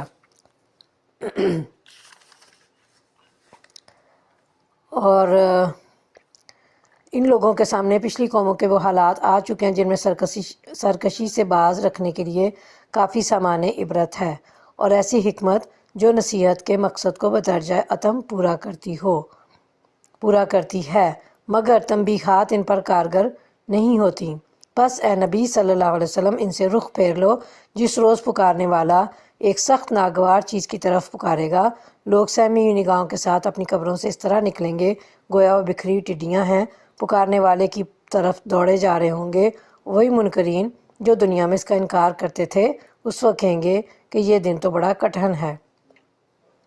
ان سے پہلے نوح علیہ السلام کی قوم جھٹلا چکی ہے، انہوں نے ہمارے بندے کو جھوٹا قرار دیا اور کہا کہ یہ دیوانہ ہے، اور وہ بری طرح جھڑکا گیا۔ آخر کار اس نے اپنے رب کو پکارا کہ میں مغلوب ہو چکا ہوں، اب تو ان سے انتقام لے۔ کیا دعا کی حضرت نوح علیہ السلام نے؟ انی مغلوب فانتصر۔ تو تب ہم نے موسلادھار بارش سے آسمان کے دروازے کھول دیے اور زمین کو پھاڑ کر چشموں میں تبدیل کر دیا، اور یہ سارا پانی اس کام کو پورا کرنے کے لیے مل گیا جو مقدر ہو چکا تھا، اور نوح علیہ السلام کو ہم نے ایک تختوں اور کیلوں والی پر سوار کر دیا جو ہماری نگرانی میں چل رہی تھی۔ اس سے مراد کیا ہے کہ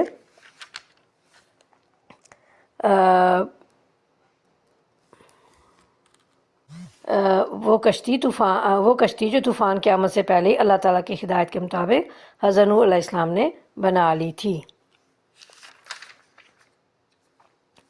اور یہ تھا بدلہ اس شخص کی خاطر جس کی ناقدری کی گئی تھی۔ اس کشتی کو ہم نے ایک نشانی بنا کر چھوڑ دیا۔ پھر کوئی ہے نصیحت قبول کرنے والا؟ دیکھ لو کیسا تھا میرا عذاب اور کیسی تھیں میری تنبیہات۔ ہم نے اس قرآن کو نصیحت کے لیے آسان ذریعہ بنا دیا ہے۔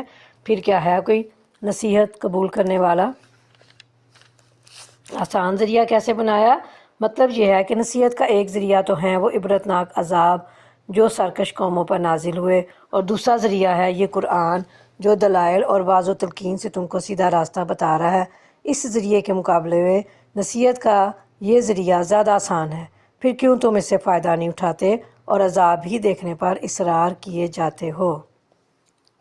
عاد نے جھٹلایا تو دیکھ لو کہ کیسا تھا میرا عذاب اور کیسی تھی میری تنبیہات۔ ہم نے ایک پہم نحوست کے دن سخت طوفانی ہوا ان پر بھیج دی جو لوگوں کو اٹھا اٹھا کر اس طرح پھینک رہی تھی جیسے وہ جڑ سے اکھڑے ہوئے کھجور کے تنے ہوں۔ بس دیکھ لو کیسا تھا میرا عذاب اور کیسی تھی میری تنبیہات۔ ہم نے اس قرآن کو نصیحت کے لیے آسان ذریعہ بنا دیا ہے۔ پھر کیا ہے کوئی نصیحت قبول کرنے والا؟ سمود نے تنبیہات کو جھٹلایا اور کہنے لگے، ایک اکیلا آدمی جو ہم ہی میں سے ہے، کیا اب ہم اس کے پیچھے چلیں، اس کا اتباع ہم قبول کر لیں؟ تو اس کے معنی یہ ہوں گے کہ ہم بہک گئے ہیں اور ہماری عقل ماری گئی ہے۔ کیا ہمارے درمیان بس یہی ایک شخص تھا جس پر خدا کا ذکر نازل کیا گیا؟ نہیں، بلکہ یہ پرلے درجے کا جھوٹا اور برخود غلط ہے۔ ہم نے اپنے پیغمبر سے کہا، کل ہی انہیں معلوم ہوا جاتا ہے کہ کون پرلے درجے کا جھوٹا اور برخود غلط ہے۔ ہم اونٹنی کو ان کے لیے فتنہ بنا کر بھیج رہے ہیں۔ اب ذرا صبر کے ساتھ دیکھ کہ ان کا کیا انجام ہوتا ہے۔ ان کو جتا دے کہ پانی ان کے اور اونٹنی کے درمیان تقسیم ہوگا اور ہر ایک اپنی باری کے دن پانی پر آئے گا۔ یہ تشریح ہے اس ارشاد کی کہ ہم اونٹنی کو ان کے لیے فتنہ بنا کر بھیج رہے ہیں۔ وہ فتنہ یہ تھا کہ یک ایک اونٹنی لا کر ان کے سامنے کھڑی کر دی گئی اور ان سے کہہ دیا گیا کہ ایک دن یہ اکیلی پانی کی طرف سے دیا گیا تھا جس کے متعلق وہ خود کہتے تھے کہ یہ کوئی لاؤ لشکر نہیں رکھتا، نہ کوئی بڑا جتھا اس کی پشت پر ہے۔ آخر کار ان لوگوں نے اپنے آدمی کو پکارا اور اس نے اس کام کا بیڑا اٹھایا اور اونٹنی کو مار ڈالا۔ پھر دیکھ لو کہ کیسا تھا میرا عذاب اور کیسی تھی میری تنبیہات۔ ہم نے ان پر بس ایک ہی دھماکہ چھوڑا اور وہ باڑے والے کی روندی ہوئی باڑ کی طرح بس ہو کر رہ گئے۔ ہم نے اس قرآن کو نصیحت کے لیے آسان ذریعہ بنا دیا ہے۔ اب ہے کوئی نصیحت قبول کرنے والا؟ جو لوگ مویشی پالتے ہیں وہ اپنے جانوروں کے باڑوں کو محفوظ کرنے کے لیے لکڑیوں اور جھاڑیوں کی ایک باڑ بنا دیتے ہیں، ایک دیوار سی بنا لیتے ہیں۔ اس باڑ کی جھاڑیاں رفتہ رفتہ سوکھ کر جھڑ جاتی ہیں اور جانوروں کی آمد و رفت سے پامال ہو کر ان کا برادہ بن جاتا ہے۔ قوم سمود کی کچلی بوسیدہ لاشوں کو اسی برادے سے تشبیہ دی گئی ہے۔ لوط علیہ السلام کی قوم نے تنبیہات کو جھٹلایا اور ہم نے پتھراؤ کرنے والی ہوا اس پر بھیج دی۔ صرف لوط کے گھر والے اس سے محفوظ رہے۔ ان کو ہم نے اپنے فضل سے رات کے پچھلے پہر بچا کر نکال دیا۔ یہ جزا دیتے ہیں ہم ہر اس شخص کو جو شکر گزار ہوتا ہے۔ لوط علیہ السلام نے اپنی قوم کے لوگوں کو ہماری پکڑ سے خبردار کیا، مگر وہ ساری تنبیہات کو مشکوک سمجھ کر باتوں میں اڑاتے رہے۔ پھر انہوں نے اسے اپنے مہمانوں کی حفاظت سے باز رکھنے کی کوشش کی۔ آخر کار ہم نے ان کی آنکھیں موند دیں کہ چکھو اب میرے عذاب، میری تنبیہات کا مزہ۔ صبح سویرے ہی ایک اٹل عذاب نے ان کو آ لیا۔ چکھو مزہ اب میرے عذاب کا اور میری تنبیہات کا۔ ہم نے اس قرآن کو نصیحت کے لیے آسان ذریعہ بنا دیا ہے۔ بس ہے کوئی نصیحت قبول کرنے والا؟ اور آل فرعون کے پاس بھی تنبیہات آئی تھیں، مگر انہوں نے ہماری ساری نشانیوں کو جھٹلا دیا۔ آخر کو ہم نے انہیں پکڑا جس طرح کوئی زبردست قدرت والا پکڑتا ہے۔ کیا تمہارے کفار کچھ ان لوگوں سے بہتر ہیں، یا آسمانی کتابوں میں تمہارے لیے کوئی معافی لکھی ہوئی ہے؟ یا ان لوگوں کا کہنا یہ ہے کہ ہم ایک مضبوط جتھا ہیں، اپنا بچاؤ کر لیں گے۔ ان قریب یہ جتھا شکست کھا جائے گا اور یہ سب پیٹھ پھیر کر بھاگتے نظر آئیں گے، بلکہ ان سے نمٹنے کے لیے اصل وعدے کا وقت تو قیامت ہے، اور وہ بڑی آفت اور زیادہ تلخ ساعت ہے۔ یہ مجرم لوگ در حقیقت غلط فہمی میں مبتلا ہیں اور ان کی عقل ماری گئی ہے۔ جس روز یہ منہ کے بل آگ میں گھسیٹے جائیں گے، اس روز ان سے کہا جائے گا کہ اب چکھو جہنم کی لپٹ کا مزہ۔ اللہم لا تجعلنا منہم، اے ہمارے کریم رحیم رب، ہمیں ان لوگوں میں ہرگز شامل نہ کیجیے گا، آمین۔ ہم نے ہر چیز ایک تقدیر کے ساتھ پیدا کی ہے اور ہمارا حکم بس ایک ہی حکم ہوتا ہے اور پلک جھپکاتے وہ عمل میں آ جاتا ہے۔ تم جیسے بہت سوں کو ہم ہلاک کر چکے ہیں، پھر ہے کوئی نصیحت قبول کرنے والا؟ یعنی دنیا کی کوئی چیز بھی الٹپ نہیں پیدا کر دی گئی، یعنی بغیر مقصد کے، بغیر پلاننگ کے اللہ نے کچھ بھی زمین پر کائنات میں پیدا نہیں کیا، بلکہ ہر چیز کی ایک تقدیر ہے جس کے مطابق وہ ایک مقررہ وقت پر بنتی ہے، ایک خاص شکل اختیار کرتی ہے، ایک خاص حد تک نشو و نما پاتی ہے، ایک خاص مدت تک باقی رہتی ہے اور ایک خاص وقت پر ختم ہو جاتی ہے۔ جو کچھ انہوں نے کیا ہے وہ سب دفتروں میں درج ہے اور ہر چھوٹی بڑی بات لکھی ہوئی موجود ہے۔ نافرمانی سے پرہیز کرنے والے یقیناً باغوں اور نہروں میں ہوں گے، سچی عزت کی جگہ بڑے ذی اقتدار بادشاہ کے قریب۔ پارہ نمبر 27 ہمارا چل رہا ہے اور اب ہم انشاءاللہ تعالیٰ اس میں سورہ رحمان کو پڑھتے ہیں۔ آیات اس کی 78 ہیں، یعنی 78، رکوع اس کے 3 ہیں سورہ رحمان کے، اور سورہ رحمان جو ہے وہ مدنی سورہ ہے۔ پہلے ہی لفظ کو اس سورہ کا نام قرار دیا گیا ہے، اس کا مطلب یہ ہے کہ وہ سورہ ہے جو لفظ الرحمن سے شروع ہوتی ہے، اور تاہم اس نام کو سورہ کے مضمون سے بھی گہری مناسبت ہے کیونکہ اس میں شروع سے آخر تک اللہ تعالیٰ کے صفت رحمت کے مظاہر اور ثمرات کا ذکر فرمایا گیا ہے۔ اور ہم دیکھتے ہیں کہ سورہ کے آغاز میں تو خطاب کا رخ انسانوں کی طرف ہی ہے، اور قرآن مجید کی یہ ایک ہی سورہ ہے جس میں انسان کے ساتھ زمین کی دوسری با اختیار مخلوق یعنی جنوں کو بھی براہ راست خطاب کیا گیا ہے، اور دونوں کو اللہ تعالیٰ کی قدرت کے کمالات اور اس کے یعنی اللہ تعالیٰ کے بے حد و حساب احسانات، اس کے مقابلے میں ان کی عاجزی اور بے بسی اور اس کے حضور ان کی جواب دہی کا احساس دلا کر اس نافرمانی کے انجام بد سے ڈرایا گیا ہے جو فرما برداری کے بہترین نتائج سے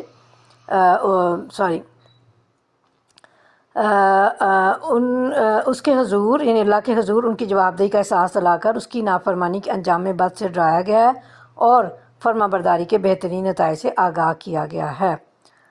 اور اب ہم دیکھتے ہیں انشاءاللہ سورہ رحمان کو، بہت ہی پیاری، بہت ہی خوبصورت سورہ، اور اس کی تلاوت جب ہم سنتے ہیں تو ایک عجیب کیفیت انسان کے اوپر طاری ہو جاتی ہے۔ اللہ تعالیٰ بس ہم پر رحم فرمائے اور ہماری غلطیوں کوتاہیوں کو معاف فرما دے۔ تفسیر اس کی بہت پیاری، بہت لمبی طویل ہے، آپ لوگ کوشش کیجئے گا کہ اسے ضرور اس کی تفسیر پڑھ لیں تفہیم القرآن میں سے، کیونکہ ابھی جو ہمارا دورہ قرآن چل رہا ہے اس میں ہم اتنی تفسیر کی بہت زیادہ تفصیل میں نہیں جا سکتے، ٹھیک ہے جی، تو ہم مختصر بس اسے دہرائی کرنے کی کوشش کر رہے ہیں، جیسے کہ نبی کریم صلی اللہ علیہ وسلم کو حضرت جبرائیل علیہ السلام رمضان میں آ کر قرآن پاک کی دہرائی کرواتے تھے، تو ایک دفعہ ہم سارے مضامین جو اللہ کی طرف سے نازل شدہ ہیں ان کو دہرا لیں، ان کو دیکھ لیں، ان کی ریویژن کر لیں، یہ ہمارا دورہ قرآن کا مقصد ہے، اور تفصیل جو ہے وہ جب آپ کو موقع ملے آپ پڑھ سکتے ہیں انشاءاللہ تعالی۔ بسم اللہ الرحمن الرحیم۔ الرحمن علم القرآن خلق الانسان علمہ البیان۔ ترجمہ شروع کرتے ہیں۔ شروع اللہ کے نام سے جو بے انتہا مہربان رحم فرمانے والا ہے۔ رحمان نے اس قرآن کی تعلیم دی ہے، اسی نے انسان کو پیدا کیا اور اسے بولنا سکھایا۔ یعنی رحمان نے قرآن سکھایا۔ اس کی دیکھتے ہیں تفسیر کہ اہل مکہ کے جواب میں ہے یہ آیت، جو کہتے تھے کہ یہ قرآن محمد صلی اللہ علیہ وسلم کو کوئی انسان سکھاتا ہے۔ بعض کہتے ہیں کہ ان کے اس قول کے جواب میں ہے کہ رحمان کیا ہے، قرآن سکھانے کا مطلب ہے اسے آسان کر دیا، یا اللہ نے اپنے پیغمبر کو سکھایا اور پیغمبر نے امت کو سکھایا۔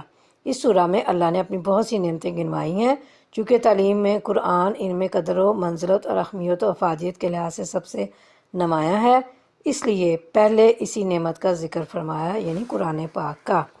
اسی نے انسان کو پیدا کیا، یعنی یہ بندر وغیرہ جانوروں سے ترقی کرتے کرتے انسان نہیں بن گئے ہیں جیسا کہ ڈارون کا فلسفہ ارتقاء ہے، بلکہ انسان کو اسی شکل و صورت میں اللہ نے پیدا فرمایا ہے جو جانوروں سے الگ ایک مستقل مخلوق ہے۔ انسان کا لفظ بطور جنس کے ہے۔ اور اسے بولنا سکھایا۔ اس بیان سے مراد ہر شخص کی اپنی مادری بولی ہے جو بغیر سیکھے از خود ہر شخص بول لیتا اور اس میں اپنا مافی ضمیر کا اظہار کر لیتا ہے، حتیٰ کہ وہ چھوٹا بچہ بھی بولتا ہے جس کو کسی بات کا علم اور شعور نہیں ہوتا۔ یہ اس تعلیم الہی کا نتیجہ ہے جس کا ذکر اس آیت میں کیا گیا ہے۔ سورج اور چاند جو ہیں ایک مقرر حساب سے ہیں تو یعنی اللہ کے ٹھہرائے حساب سے اپنی اپنی منزلوں پر رواں دواں رہتے ہیں، ان سے تجاوز نہیں کرتے۔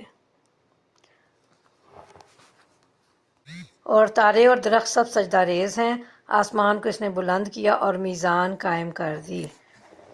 یہ دیکھ لیتے ہیں۔ قریب قریب تمام مفسرین نے یہاں میزان یعنی ترازو سے مراد عدل لیا ہے، اور میزان قائم کرنے کا مطلب یہ بیان کیا کہ اللہ تعالیٰ نے کائنات کے اس پورے نظام کو عدل پر قائم کیا ہے۔ اور آسمان کو اس نے بلند کیا اور میزان قائم کر دی، اور اس کا تقاضا یہ ہے کہ تم میزان میں خلل نہ ڈالو، انصاف کے ساتھ ٹھیک ٹھیک تولو اور ترازو میں ڈنڈی نہ مارو۔ یعنی چونکہ تم ایک متوازن کائنات میں رہتے جس کا سارا نظام عدل پر قائم کیا گیا ہے، اس لیے تمہیں بھی عدل پر قائم ہونا چاہیے۔ جس دائرے میں تمہیں اختیار دیا گیا ہے اس میں اگر تم بے انصافی کرو گے تو یہ فطرت کائنات سے تمہاری بغاوت ہوگی۔ زمین کو اس نے سب مخلوقات کے لیے بنایا اور اس میں ہر طرح کے بکثرت لذیذ پھل ہیں، کھجور کے درخت ہیں جن کے پھل لفافوں غلافوں میں لپٹے ہوئے ہیں، طرح طرح کے غلے ہیں جن میں بھوسا بھی ہوتا ہے اور دانہ بھی۔ پس ہے جن و انس تم اپنے رب کی کن کن نعمتوں کو جھٹلاؤ گے۔ اصل میں لفظ اعلیٰ استعمال ہوا ہے جسے آگے کی آیتوں میں بار بار دہرایا گیا ہے، اور ہم نے مختلف مقامات پر اس کا مفہوم مختلف الفاظ میں ادا کیا ہے، یعنی مولانا مودودی نے۔ اس کے معنی نعمتوں کے بھی ہیں، کمالات قدرت کے بھی اور اوصاف حمیدہ کے بھی۔ ہر مقام پر اس کا وہ مفہوم لیا جائے گا جو سیاق و سباق سے مناسبت رکھتا ہو۔ انسان کو اس نے ٹھیکری جیسے سوکھے سڑے گارے سے بنایا اور جن کو آگ کی لپٹ سے پیدا کیا۔ پس ہے جن و انس تم اپنے رب کے کن کن عجائب قدرت کو جھٹلاؤ گے۔ دونوں مشرق اور دونوں مغرب سب کا مالک و پروردگار وہی ہے۔ پس ہے جن و انس تم اپنے رب کی کن کن قدرتوں کو جھٹلاؤ گے۔ دو سمندروں کو اس نے جوڑ دیا کہ باہم مل جائیں، پھر بھی ان کے درمیان ایک پردہ حائل ہے جس سے وہ تجاوز نہیں کرتے۔ پس ہے جن و انس تم اپنے رب کی قدرت کے کن کن کرشموں کو جھٹلاؤ گے۔ ان سمندروں سے موتی اور مونگے نکلتے ہیں۔ پس ہے جن و انس تم اپنے رب کی قدرت کے کن کن کمالات کو جھٹلاؤ گے۔ اور یہ جہاز اسی کے ہیں جو سمندر میں پہاڑوں کی طرح اونچے اٹھے ہوئے ہیں۔ پس ہے جن و انس تم اپنے رب کے کن کن احسانات کو جھٹلاؤ گے۔ ہر چیز جو اس زمین پر ہے فنا ہو جانے والی ہے، اور صرف تیرے رب کی جلیل و کریم ذات ہی باقی رہنے والی ہے۔ پس اے جن و انس تم اپنے رب کے کن کن کمالات کو جھٹلاؤ گے۔ زمین اور آسمانوں میں جو بھی ہیں سب اپنی حاجتیں اسی سے مانگ رہے ہیں، ہر آن وہ نئی شان میں ہے۔ پس اے جن و انس تم اپنے رب کی کن کن صفات حمیدہ کو جھٹلاؤ گے۔ زمین اور آسمانوں میں جو بھی ہیں سب اپنی حاجتیں اسی سے مانگ رہے ہیں، ہر آن وہ نئی شان میں ہے۔ یعنی یہ جو ہم دیکھ رہے تھے، یعنی ہر وقت اس کارگاہ عالم اس کی کار فرمائی کا ایک لامتناہی سلسلہ جاری ہے، اور وہ بے حد و حساب چیزیں نئی سے نئی وضع اور شکل اور اوصاف کے ساتھ پیدا کر رہا ہے۔ اس کی دنیا کبھی ایک حال پر نہیں رہتی، ہر لمحہ اس کے حالات بدلتے رہتے ہیں، اور اس کا خالق ہر بار اسے ایک نئی صورت سے ترتیب دیتا ہے جو پچھلی تمام صورتوں سے مختلف ہوتی ہے۔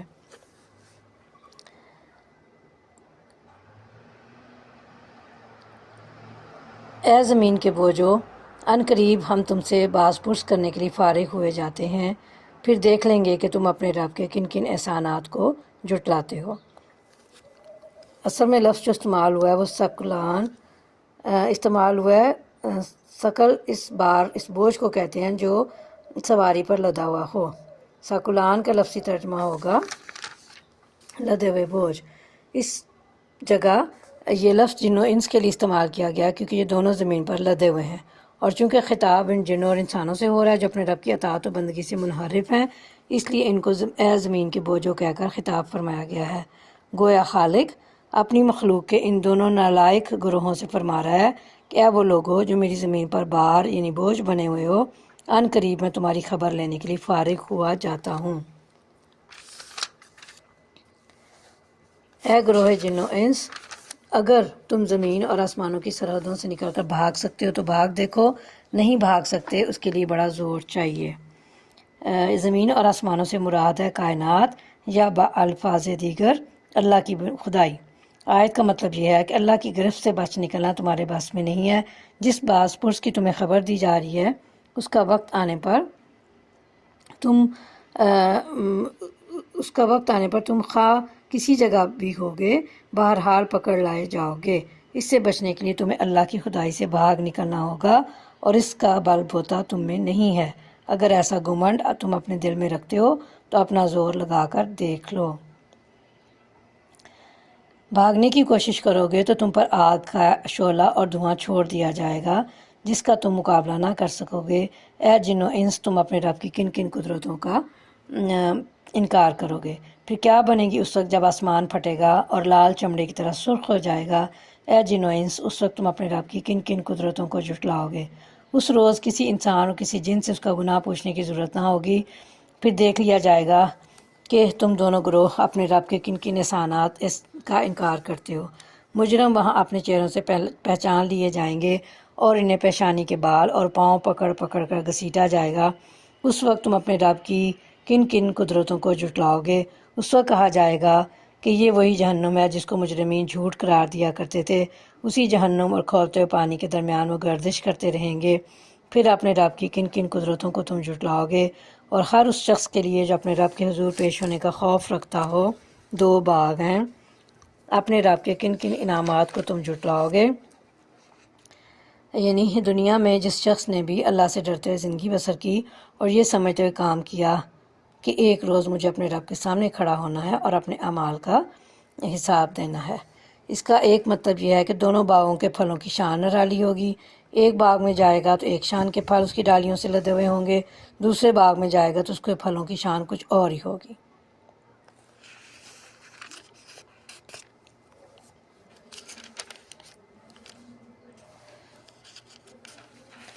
ہری بھری ڈالیوں سے بھرپور اپنے رب کے کن کن انعامات کو تم جھٹلاؤ گے؟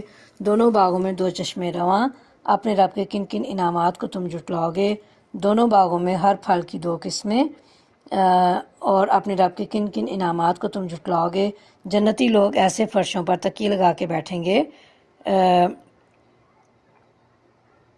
جن کے استر دبیز ریشم کے ہوں گے اور باغوں کی ڈالیاں پھلوں سے جھکی پڑ رہی ہوں گی۔ اپنے رب کی کن کن انعامات کو تم جھٹلاؤ گے؟ ان نعمتوں کے درمیان شرمیلی نگاہوں والیاں ہوں گی جنہیں ان جنتیوں سے پہلے کبھی کسی انسان یا جن نے نہ چھوا ہوگا۔ اپنے رب کے کن کن انعامات کو تم جھٹلاؤ گے؟ شرمیلی نگاہ والیوں سے مراد کیا ہے؟ یہ عورت کی اصل خوبی ہے کہ وہ بے شرم اور بے باک نہ ہو بلکہ نظر میں حیا رکھتی ہو۔ اسی لیے اللہ تعالیٰ نے جنت کی نعمتوں کے درمیان عورتوں کا ذکر کرتے ہوئے سب سے پہلے ان کے حسن و جمال کی نہیں بلکہ ان کی حیاداری اور عفت مآبی کی تعریف فرمائی ہے۔ حسین عورتیں تو مخلوط کلبوں اور فلمی نگار خانوں میں بھی جمع ہو جاتی ہیں اور حسن و جمال کے مقابلوں میں تو چھانٹ چھانٹ کر ایک سے ایک حسین عورت لائی جاتی ہے، مگر بد ذوق اور بدقوارا آدمی ہی ان میں دلچسپی لے سکتا ہے۔ کسی شریف آدمی کو وہ حسن اپیل نہیں کر سکتا جو ہر بد نظر کو دعوت نظارہ دے اور ہر آغوش کی زینت بننے کے لیے تیار ہو۔ اور آگے اس سے معلوم ہوا کہ جنت میں نیک انسانوں کی طرح نیک جن بھی داخل ہوں گے۔ انسانوں کے لیے انسان عورتیں ہوں گی اور جنوں کے لیے جن عورتیں، اور اللہ کی قدرت سے وہ سب کنواری بنا دی جائیں گی۔ ایسی خوبصورت جیسے ہیرے اور موتی، اپنے رب کے کن کن انعامات کو تم جھٹلاؤ گے؟ نیکی کا بدلہ نیکی کے سوا اور کیا ہو سکتا ہے؟ پھر اے جن و انس، اپنے رب کے کن کن اوصاف حمیدہ کا تم انکار کرو گے؟ اور ان دو باغوں کے علاوہ دو باغ اور ہوں گے۔ اپنے رب کے کن کن انعامات کو تم جھٹلاؤ گے؟ گھنے سرسبز و شاداب باغ، اپنے رب کے کن کن انعامات کو تم جھٹلاؤ گے؟ دونوں باغوں میں دو چشمے فواروں کی طرح ابلتے ہوئے، اپنے رب کے کن کن انعامات کو تم جھٹلاؤ گے؟ ان میں بکثرت پھل اور کھجوریں اور انار، اپنے رب کے کن کن انعامات کو تم جھٹلاؤ گے؟ ان نعمتوں کے درمیان خوب سیرت اور خوبصورت بیویاں، اپنے رب کے کن کن انعامات کو تم جھٹلاؤ گے؟ خیموں میں ٹھہرائی ہوئی حوریں، اپنے رب کے کن کن انعامات کو تم جھٹلاؤ گے؟ ان جنتیوں سے پہلے کبھی کسی انسان یا جن نے ان کو نہ چھوا ہوگا۔ اپنے رب کے کن کن انعامات کو تم جھٹلاؤ گے؟ وہ جنتی سبز قالینوں اور نفیس و نادر فرشوں پر تکیے لگا کر بیٹھیں گے۔ اپنے رب کے کن کن انعامات کو تم جھٹلاؤ گے؟ بڑی برکت والا ہے تیرے رب جلیل و کریم کا نام۔ ہمارا پارہ نمبر جو ہے 27 چل رہا ہے۔ اب انشاءاللہ اس میں 2 صورتیں اور سورہ واقعہ اور سورہ حدید شامل ہو جائیں گی۔ ابھی ہم سورہ واقعہ پہلے پڑھ لیتے ہیں۔ آیات اس کی 96 ہیں، 96، اور رکوع اس کے 3 ہیں، اور یہ سورہ واقعہ بھی مکی سورہ ہے۔ اس کا نام دیکھ لیتے ہیں کہ پہلی آیت کے لفظ الواقعہ کو اس سورہ کا نام قرار دیا گیا۔ زمان نزول سے پتہ چلتا ہے کہ پہلے سورہ طٰہٰ نازل ہوئی، پھر سورہ واقعہ اور اس کے بعد سورہ شعراء۔ حضرت عبداللہ بن عباس نے صورتوں کی جو ترتیب نزول بیان کی ہے اس کے مطابق۔ اچھا جی، اور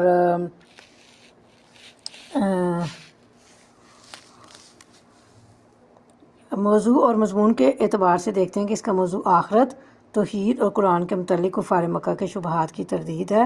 وہ سب سے زیادہ جس چیز کو ناقابل یقین قرار دیتے تھے وہ یہ تھی کہ کبھی قیامت برپا ہوگی جس میں زمین و آسمان کا سارا نظام درم برم ہو جائے گا، اور پھر تمام مرے ہوئے انسان دوبارہ جلا اٹھائے جائیں گے، ان کا محاسبہ ہوگا۔ ان کا کہنا تھا کہ یہ سب خیالی باتیں ہیں جن کا عالم واقعہ میں پیش آنا غیر ممکن ہے۔ سورہ واقعہ دیکھتے ہیں۔ بسم اللہ الرحمن الرحیم۔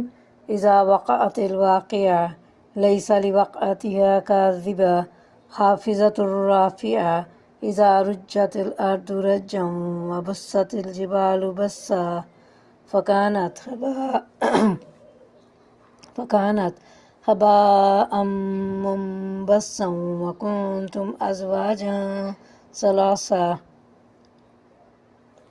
صدق اللہ العظیم۔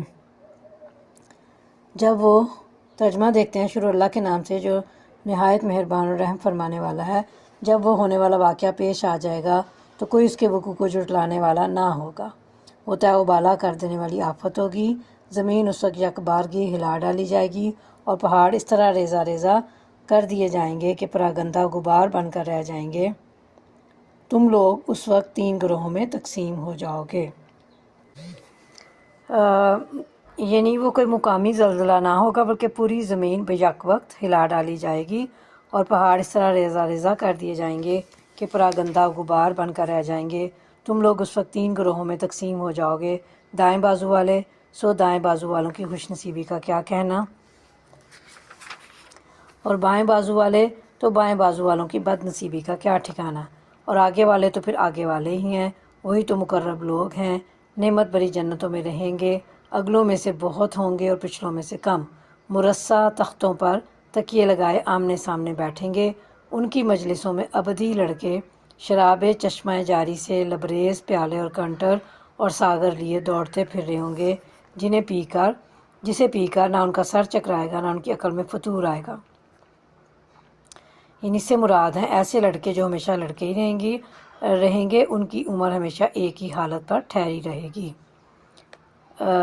وہ ان کے سامنے طرح طرح کے لذیذ پھل پیش کریں گے کہ جسے چاہیں چن لیں، اور پرندوں کے گوشت پیش کریں گے کہ جس پرندے کا چاہیں استعمال کرے، اور ان کے لیے خوبصورت آنکھوں والی حوریں ہوں گی، ایسی حسین چھپا کر رکھے ہوئے جیسے چھپا کر رکھے ہوئے موتی۔ یہ سب کچھ ان اعمال کی جزا کے طور پر انہیں ملے گا جو وہ دنیا میں کرتے رہے تھے۔ وہاں وہ کوئی بیہودہ کلام یا گناہ کی بات نہ سنیں گے، جو بات بھی ہوگی ٹھیک ٹھیک ہوگی۔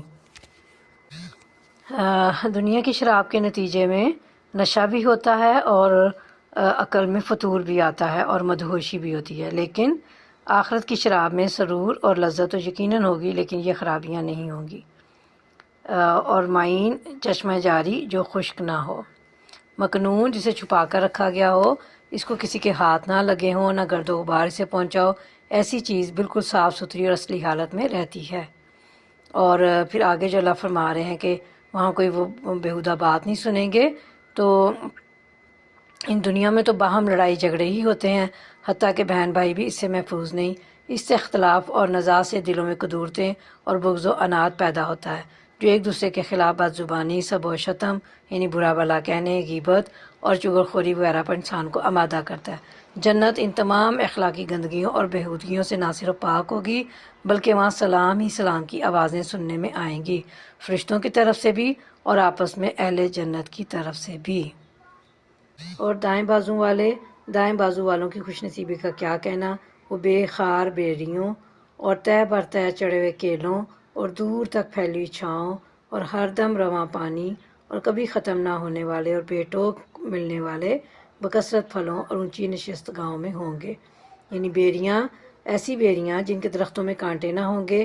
بیر جتنے اعلیٰ درجے کے ہوتے ہیں ان کے درختوں میں کانٹے اتنے ہی کم ہوتے ہیں، اسی لیے جنت کے بیروں کی یہ تعریف بیان کی گئی ہے کہ ان کے درخت بالکل ہی کانٹوں سے خالی ہوں گے، یعنی ایسی بہترین قسم کے ہوں گے جو دنیا میں نہیں پائی جاتی۔ ان کی بیویوں کو ہم خاص طور پر نئے سرے سے پیدا کریں گے اور انہیں باکرا بنا دیں گے، اپنے شوہروں کی عاشق اور عمر میں ہم سن۔ یہ کچھ دائیں بازو والوں کے لیے ہے، وہ اگلوں میں سے بھی بہت ہوں گے اور پچھلوں میں سے بھی بہت۔ اور بائیں بازو والوں کی بد نصیبی کا کیا پوچھنا، وہ لو کی لپٹ اور کھولتے ہوئے پانی اور کالے دھوئیں کے سائے میں ہوں گے جو نہ ٹھنڈا ہوگا نہ آرام دہ۔ یہ وہ لوگ ہوں گے جس انجام کو پہنچنے سے پہلے خوش خیال تھے اور گناہ عظیم پر اصرار کرتے تھے، کہتے تھے کیا جب ہم مر کر خاک ہو جائیں گے اور ہڈیوں کا پنجر رہ جائیں گے تو پھر اٹھا کھڑے کیے جائیں گے، اور کیا ہمارے باپ دادا بھی اٹھائے جائیں گے جو پہلے گزر چکے ہیں؟ اے نبی صلی اللہ علیہ وسلم، ان لوگوں سے کہو یقیناً اگلے اور پچھلے سب ایک دن ضرور جمع کیے جانے والے ہیں جس کا وقت مقرر کیا جا چکا ہے۔ پھر اے گمراہو اور جھٹلانے والو، تم زقوم کے درخت کی غذا کھانے والے ہو، اسی سے تم پیٹ بھرو گے اور اوپر سے کھولتا پانی تونس لگے ہوئے اونٹ کی طرح پیو گے۔ یہ ہے ان بائیں بازو والوں کی ضیافت کا سامان روز جزا میں۔ ہم نے تمہیں پیدا کیا ہے، پھر کیوں تصدیق نہیں کرتے؟ یعنی اس بات کی تصدیق کہ اللہ ہی ہمارا رب ہے اور وہی ہمارا معبود ہے، اور اللہ فرماتے ہیں کہ ہم تمہیں دوبارہ بھی پیدا کر سکتے ہیں۔ کبھی تم نے غور کیا یہ نطفہ جو تم ڈالتے ہو اسے بچہ تم بناتے ہو، اس کے بنانے والے ہم ہیں۔ ہم نے تمہارے درمیان موت کو تقسیم کیا ہے اور ہم اس سے عاجز نہیں ہیں کہ تمہاری شکلیں بدل دیں اور کسی ایسی شکل میں تمہیں پیدا کر دیں جس کو تم نہیں جانتے۔ اپنی پہلی پیدائش کو تو تم جانتے ہی ہو، پھر کیوں سبق نہیں لیتے؟ کبھی تم نے سوچا یہ بیج جو تم بوتے ہو، ان سے کھیتیاں تم اگاتے ہو، ان کے اگانے والے ہم ہیں۔ ہم چاہیں تو ان کھیتیوں کو بس بنا کر رکھ دیں اور تم طرح طرح کی باتیں بناتے رہ جاؤ کہ ہم پر تو الٹی چٹی پڑ گئی، بلکہ ہمارے تو نصیب ہی پھوٹے ہوئے ہیں۔ کبھی تم نے آنکھیں کھول کر دیکھا یہ پانی جو تم پیتے ہو اسے تم نے بادل سے برسایا ہے یا اس کے برسانے والے ہم ہیں؟ ہم چاہیں تو اسے سخت کھاری بنا کر رکھ دیں، پھر کیوں تم شکر گزار نہیں ہوتے؟ کبھی تم نے خیال کیا یہ آگ جو تم سلگاتے ہو اس کا درخت تم نے پیدا کیا ہے یا اس کے پیدا کرنے والے ہم ہیں؟ ہم نے اس کو یاد دہانی کا ذریعہ اور حاجت مندوں کے لیے سامان زیست بنایا ہے۔ یاد دہانی کا ذریعہ یعنی جن درختوں سے تم آگ جلاتے ہو ان کو تم نے پیدا کیا یا ہم نے؟ اور پس نبی صلی اللہ علیہ وسلم اپنے رب عظیم کے نام کی تسبیح کرو، یعنی اللہ کا مبارک نام لے کر یہ اظہار و اعلان کر دیجئے کہ اللہ ان تمام عیوب اور نقائص اور کمزوریوں سے پاک ہے جو کفار و مشرکین اس کی طرف منسوب کرتے ہیں اور جو کفر و شرک کے ہر عقیدے اور منکرین آخرت کے ہر استدلال میں مضمر ہے، یعنی چھپا ہوا ہے۔ بس نہیں، میں قسم کھاتا ہوں تاروں کے مواقع پہ، اور اگر تم سمجھو تو یہ بہت بڑی قسم ہے کہ یہ ایک بلند پایا قرآن ہے۔ یعنی بات وہ نہیں جو تم سمجھے بیٹھے ہو، یہاں قرآن کے من جانب اللہ ہونے پر قسم کھانے سے پہلے لفظ لا کا استعمال خود یہ ظاہر کر رہا ہے کہ لوگ اس کتاب پاک کے متعلق کچھ باتیں بنا رہے تھے جن کی تردید کرنے کے لیے یہ قسم کھائی جا رہی ہے۔ اور یہ بلند پایا قرآن ہے، یعنی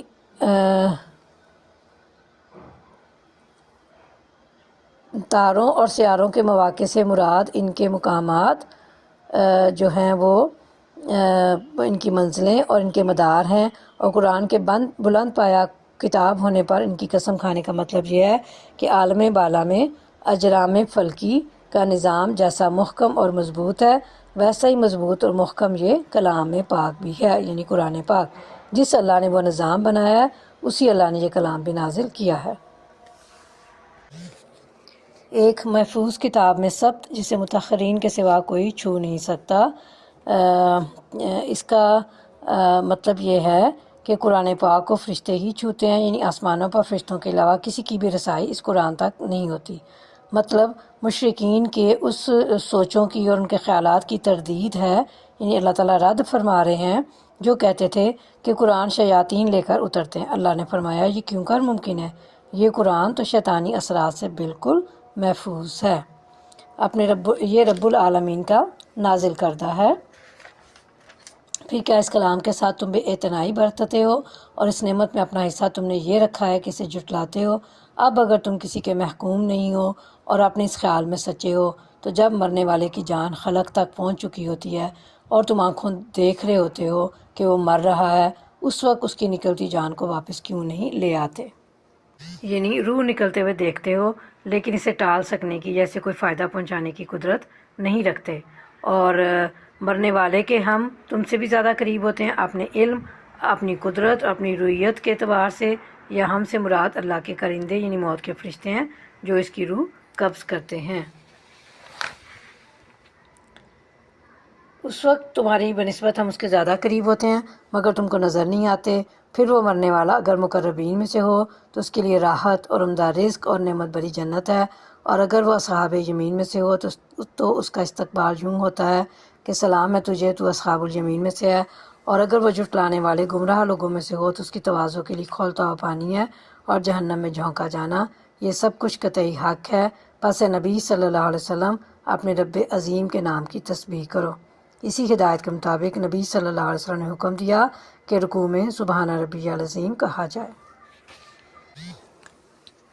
حدیث مبارکہ میں آتا ہے کہ دو کلمے اللہ کو بہت محبوب ہیں، زبان پر ہلکے اور وزن میں بھاری، سبحان اللہ و بحمدہ سبحان اللہ العظیم۔ پارہ نمبر 27 ہمارا چل رہا ہے، اور اب ہم سورہ الحدید جو ہے اس میں انشاءاللہ مطالعہ کرتے ہیں۔ سورہ الحدید مدنی ہے اور اس میں 29 آیتیں یعنی 29 آیات ہیں اور 4 رکوع ہیں۔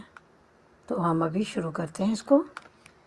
یہ مدنی سورہ ہے، یعنی مدینہ منورہ میں نازل ہوئی، اور اس کی آیت نمبر 25 کے فقرے وَأَنزَلْنَا الْحَدِيدَ سے ماخوذ ہے، یعنی نام اس کا لیا گیا ہے، اور یہ غالباً یہ غزوہ احد اور غزوہ حدیبیہ کے درمیان کسی زمانے میں نازل ہوئی ہے، اور اس میں اللہ تعالیٰ نے اہل ایمان کی جماعت کو خطاب کر کے فرمایا ہے کہ فتح کے بعد جو لوگ اپنے مال خرچ کریں گے اور اللہ کی راہ میں جنگ کریں گے وہ ان لوگوں کے برابر کبھی نہیں ہو سکتے جو فتح سے پہلے جان و مال کی قربانیاں دیں،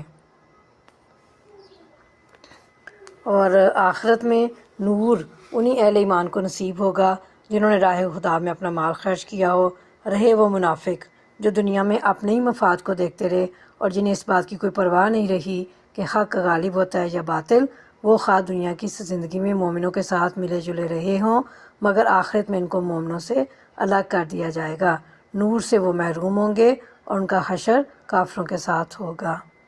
سورہ شروع کرتے ہیں۔ بسم اللہ الرحمن الرحیم۔ سبح للہ ما فی بسم اللہ الرحمن الرحیم۔ سبح للہ ما فی السماوات والارض وہو العزیز الحکیم۔ لہ ملک السماوات والارض یحیی ویمیت وہو علی کل شیء قدیر۔ هو الاول والآخر والظاہر والباطن وہو بکل شیء علیم۔ صدق اللہ العظیم۔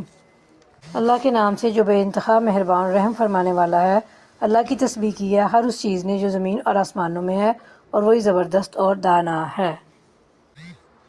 یہ تسبیح زبان حال سے نہیں بلکہ زبان مقال سے ہے، اس لیے فرمایا گیا ہے سورہ بنی اسرائیل میں کہ تم ان کی تسبیح نہیں سمجھ سکتے۔ حضرت داؤد علیہ السلام کے بارے میں آتا ہے کہ ان کے ساتھ پہاڑ بھی تسبیح کرتے تھے، اور اگر یہ تسبیح حال یا تسبیح دلالت ہوتی تو حضرت داؤد علیہ السلام کے ساتھ اس کو خاص کرنے کی ضرورت ہی نہ ہوتی، اور آسمان اور زمین کی بادشاہت جو ہے وہ اسی کی ہے، یعنی اللہ کی ہے، اس لیے وہ ان میں جس طرح چاہتا ہے تصرف فرماتا ہے، اس کے سوا ان میں کسی کا حکم اور تصرف نہیں چلتا۔ یا مطلب ہے کہ بارش، نباتات اور روزیوں کے سارے خزانے اسی کی ملک میں ہیں، یعنی اللہ کی ملکیت میں ہیں۔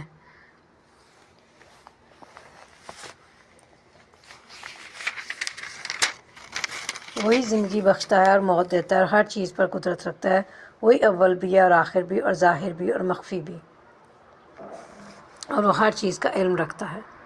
یعنی وہی اول ہے، یعنی اس سے پہلے کچھ نہ تھا، وہی آخر ہے، اس کے بعد کوئی چیز نہیں ہوگی، وہی ظاہر ہے، یعنی وہ سب پر غالب ہے، اس پر کوئی غالب نہیں، وہی باطن ہے، یعنی باطن کی ساری باتوں کو صرف وہی جانتا ہے، یا لوگوں کی نظروں اور عقلوں سے مخفی ہے۔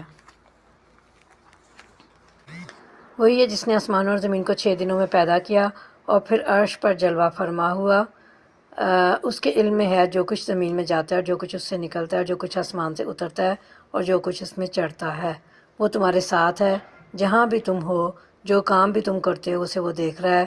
وہی زمین اور آسمانوں کی بادشاہی کا مالک ہے اور تمام معاملات فیصلے کے لیے اسی کی طرف رجوع کیے جاتے ہیں۔ وہی رات کو دن میں اور دن کو رات میں داخل کرتا ہے اور دلوں کے چھپے راز تک جانتا ہے۔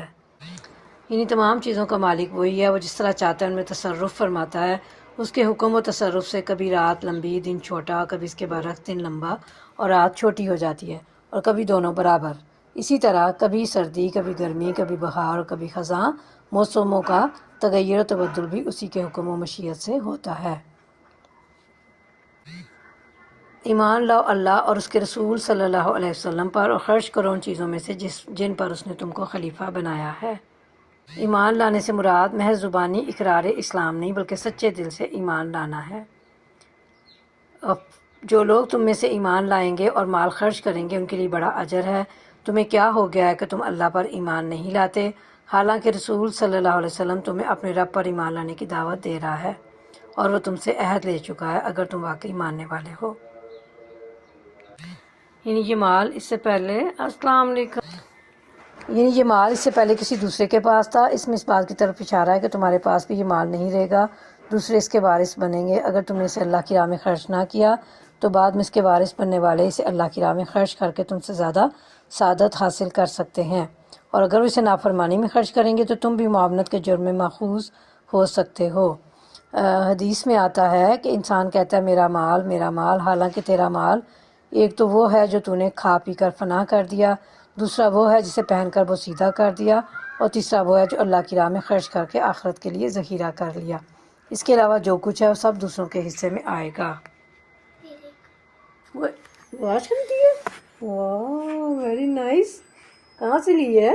میرے بابا لیا، مجھے پتہ نہیں کہاں لیا۔ آپ ساتھ نہیں گئی تھی؟ نہیں گیا۔ کل گئے تھے نا؟ یسٹرڈے۔ یس۔ اچھا، تو کون سے اسٹور سے لی تھی؟ مجھے پتہ اس عہد سے مراد وہ عہد ہے جو اللہ تعالیٰ نے تمام انسانوں سے اس وقت لیا تھا جب انہیں آدم علیہ السلام کی پشت سے نکالا تھا، جو عہد الست کہلاتا ہے اور جس کا ذکر سورہ اعراف میں بھی آ چکا ہے۔ وہ اللہ ہی تو ہے جو اپنے بندوں پر صاف صاف آیتیں نازل کر رہا ہے تاکہ تمہیں تاریکیوں سے نکال کر روشنی میں لے آئے، اور حقیقت یہ ہے کہ اللہ تم پر نہایت شفیق اور مہربان ہے۔ آخر کیا وجہ ہے کہ تم اللہ کی راہ میں خرچ نہیں کرتے، حالانکہ زمین اور آسمانوں کی میراث اللہ ہی کے لیے ہے۔ اس کے 2 مطلب ہیں، ایک یہ کہ مال تمہارے پاس ہمیشہ رہنے والا نہیں ہے، ایک دن تمہیں لازماً اسے چھوڑ کر ہی جانا ہے اور اللہ اس کا وارث ہونے والا ہے۔ دوسرا مطلب یہ ہے کہ اللہ تعالیٰ کی راہ میں مال خرچ کرتے ہوئے تم کو کسی فقر اور تنگ دستی کا اندیشہ لاحق نہ ہونا چاہیے، کیونکہ جس خدا کی خاطر تم اسے خرچ کرو گے وہ زمین و آسمان کے سارے خزانوں کا مالک ہے۔ اس کے پاس تمہیں دینے کو بس اتنا ہی کچھ نہ تھا جو اس نے تمہیں آج دے رکھا ہے، بلکہ کل وہ تمہیں اسے بہت زیادہ دے سکتا ہے۔ اس دن جب کہ تم مومن مردوں اور عورتوں کو دیکھو گے کہ ان کا نور ان کے آگے آگے اور ان کے دائیں جانب دوڑ رہا ہوگا، ان سے کہا جائے گا کہ آج بشارت ہے تمہارے لیے، جنتیں ہوں گی جن کے نیچے نہریں بہہ رہی ہوں گی، جن میں وہ ہمیشہ رہیں گے، یہی ہے بڑی کامیابی۔ تم میں سے جو لوگ فتح کے بعد خرچ و جہاد کریں گے وہ کبھی ان لوگوں کے برابر نہیں ہو سکتے جنہوں نے فتح سے پہلے خرچ و جہاد کیا ہے۔ ان کا درجہ بعد میں خرچ و جہاد کرنے والوں سے بڑھ کر ہے، اگرچہ اللہ نے دونوں ہی سے اچھے وعدے فرمائے ہیں۔ جو کچھ تم کرتے ہو اللہ اس سے باخبر ہے۔ اس سے معلوم ہوا کہ جب کبھی اسلام پر ایسا وقت آ جائے جس میں کفر اور کفار کا پلڑا بھاری ہو اور بظاہر اسلام کے غلبہ کے دور دور تک آثار نظر نہ آتے ہوں، اس وقت جو لوگ اسلام کی حمایت میں جانیں لڑائیں اور مال خرچ کریں، ان کے مرتبے کو وہ لوگ نہیں پہنچ سکتے جو کفر و اسلام کی کشمکش کا فیصلہ اسلام کے حق میں ہو جانے کے بعد قربانیاں دیں۔ کون ہے جو اللہ کو اچھا قرض دے تاکہ اللہ اسے کئی گنا بڑھا کر واپس دے اور اس کے لیے بہترین اجر ہے۔ یہ اللہ تعالیٰ کی شان کریمی ہے کہ آدمی اگر اس کے بخشے ہوئے مال کو اسی کی راہ میں صرف کرے تو اسے وہ اپنے ذمہ قرض قرار دیتا ہے، بشرطے کہ وہ قرض حسن یعنی اچھا قرض ہو، یعنی خالص نیت کے ساتھ کسی کو ذاتی غرض کے بغیر دیا جائے۔ اس قرض کے متعلق اللہ کے دو وعدے ہیں، ایک یہ کہ وہ اس کو کئی گنا بڑھا چڑھا کر واپس دے گا، دوسرا یہ کہ اس پر اپنی طرف سے بہترین اجر بھی عطا فرمائے گا۔ کون ہے جو اللہ کو قرض دے اچھا قرض تاکہ اللہ اسے کئی گنا بڑھا کر واپس دے اور اس کے لیے بہترین اجر ہے۔ اس دن جب کہ تم مومن مردوں اور عورتوں کو دیکھو گے کہ ان کا نور ان کے آگے آگے دائیں جانب دوڑا ہوگا، ان سے کہا جائے گا آج بشارت ہے تمہارے لیے، جنتیں ہوں گی جن کے نیچے نہریں بہہ رہی ہوں گی جس میں وہ ہمیشہ رہیں گے، یہی بڑی کامیابی۔ اللہ کو قرض حسن دینے کا مطلب ہے کہ اللہ کی راہ میں صدقہ و خیرات کرنا۔ یہ مال جو انسان اللہ کی راہ میں خرچ کرتا ہے اللہ ہی کا دیا ہوا ہے، اس کے باوجود اسے قرض قرار دینا یہ اللہ کا فضل و احسان ہے کہ وہ اس انفاق پر اسی طرح اجر دے گا جس طرح قرض کی ادائیگی ضروری ہوتی ہے۔ اور یہ عرصہ محشر میں پرسرات ہوگا، یہ نور ان کے ایمان اور عمل صالح کا صلہ ہوگا جس کی روشنی میں وہ جنت کا راستہ آسانی سے طے کر لیں گے۔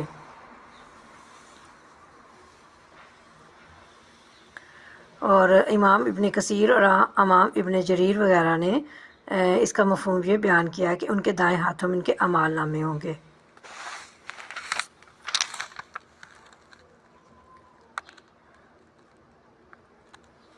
اس روز منافق مردوں اور عورتوں کا حال یہ ہوگا کہ وہ مومنوں سے کہیں گے ذرا ہماری طرف دیکھو تاکہ ہم تمہارے نور سے کچھ فائدہ اٹھائیں، مگر ان سے کہا جائے گا کہ پیچھے ہٹ جاؤ، اپنا نور کہیں اور تلاش کرو۔ یہ منافقین کچھ فاصلے تک اہل ایمان کے ساتھ ان کی روشنی میں چلیں گے، پھر اللہ تعالیٰ منافقین پر اندھیرا مسلط فرما دے گا، اس وقت وہ اہل ایمان سے یہ کہیں گے۔ اور اس کا مطلب یہ ہے کہ دنیا میں جا کر اسی طرح ایمان اور عمل صالح کی پونجی لے کر آؤ جس طرح ہم لائے ہیں، یا استہزاء یعنی مذاق کے طور پر اہل ایمان کہیں گے کہ پیچھے جہاں سے ہم یہ نور لائے تھے وہیں جا کر اسے تلاش کرو۔ اور پھر اللہ تعالیٰ ان کے درمیان ایک دیوار حائل کر دی جائے گی جس میں ایک دروازہ ہوگا، اس دروازے کے اندر رحمت ہوگی اور باہر عذاب۔ وہ مومنوں سے پکار کر کہیں گے کہ ہم تمہارے ساتھ نہ تھے؟ مومن جواب دیں گے ہاں، مگر تم نے اپنے آپ کو خود فتنے میں ڈالا، موقع پرستی کی، شک میں پڑے رہے اور جھوٹی توقعات تمہیں فریب دیتی رہیں، یہاں تک کہ اللہ کا فیصلہ آ گیا اور آخر وقت تک وہ بڑا دھوکے باز شیطان تمہیں اللہ کے معاملے میں دھوکہ دیتا رہا۔ لہٰذا آج نہ تم سے کوئی فدیہ قبول کیا جائے گا، نہ ان لوگوں سے جنہوں نے کھلم کھلا کفر کیا تھا، تمہارا ٹھکانہ جہنم ہے، وہی تمہاری خبرگیری کرنے والی ہے اور یہ بدترین انجام ہے۔ یعنی مومنین اور منافقین کے درمیان ایک پردہ، ایک دیوار حائل کر دی جائے گی۔ یعنی دیوار حائل ہونے پر منافقین مسلمانوں سے کہیں گے کہ دنیا میں ہم تمہارے ساتھ نمازیں نہیں پڑھتے تھے اور جہاد وغیرہ میں حصہ نہیں لیتے تھے، لیکن مسلمان پھر انہیں جواب دیں گے کہ تم نے اپنے دلوں میں کفر اور نفاق چھپا رکھا تھا کہ شاید مسلمان کسی گردش کا شکار ہو جائیں۔ کیا ایمان لانے والوں کے لیے بھی وہ وقت نہیں آیا کہ ان کے دل اللہ کے ذکر سے پگھلیں اور اس کے نازل کردہ حق کے آگے جھکیں اور وہ ان لوگوں کی طرح نہ ہو جائیں جنہیں پہلے کتاب دی گئی تھی، پھر ایک لمبی مدت ان پر گزر گئی تو ان کے دل سخت ہو گئے اور آج ان میں سے اکثر فاسق بنے ہوئے ہیں۔ یہاں ایمان لانے والوں سے مراد تمام مسلمان نہیں بلکہ مسلمانوں کا وہ خاص گروہ ہے جو ایمان کا اقرار کر کے رسول اللہ صلی اللہ علیہ وسلم کے ماننے والوں میں شامل ہو گیا تھا اور اس کے باوجود اسلام کے درد سے اس کا دل خالی تھا۔ خوب جان لو کہ اللہ زمین کو اس کی موت کے بعد زندگی بخشتا ہے، ہم نے نشانیاں تم کو صاف صاف دکھا دی ہیں، شاید کہ تم عقل سے کام لو۔ یہاں جس مناسبت سے یہ بات ارشاد ہوئی ہے اس کو اچھی طرح سمجھ لینا چاہیے۔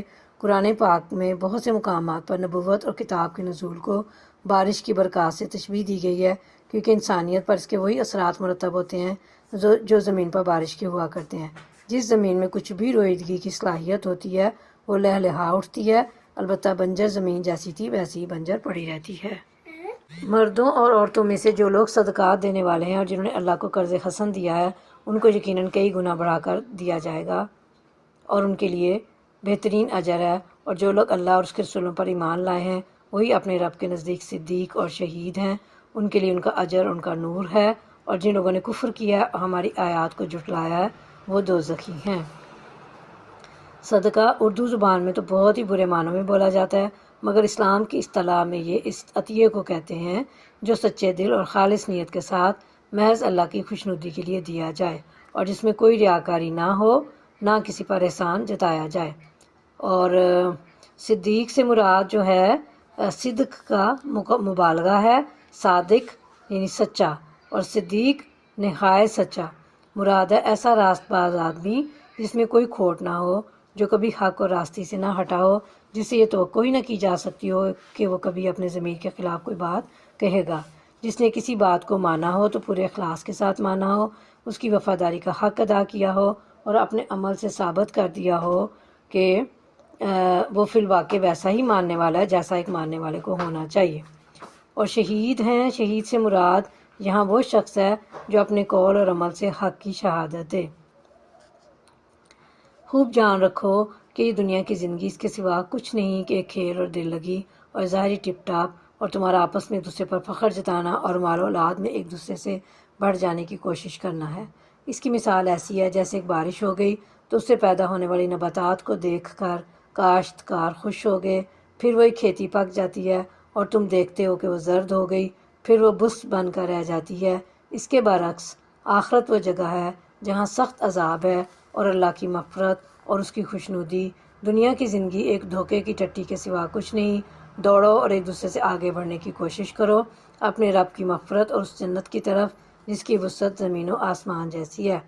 اس سورہ کو سورہ آل عمران کی آیت 133 کے ساتھ ملا کر پڑھنے سے کچھ ایسا تصور ذہن میں آتا ہے کہ جنت میں ایک انسان کو جو باغ اور محلات ملیں گے وہ تو صرف اس کے قیام کے لیے ہوں گے، مگر در حقیقت پوری کائنات اس کی سیرگاہ ہوگی، جو مہیا کی گئی ہے ان لوگوں کے لیے جو اللہ اور اس کے رسولوں پر ایمان لائے ہوں۔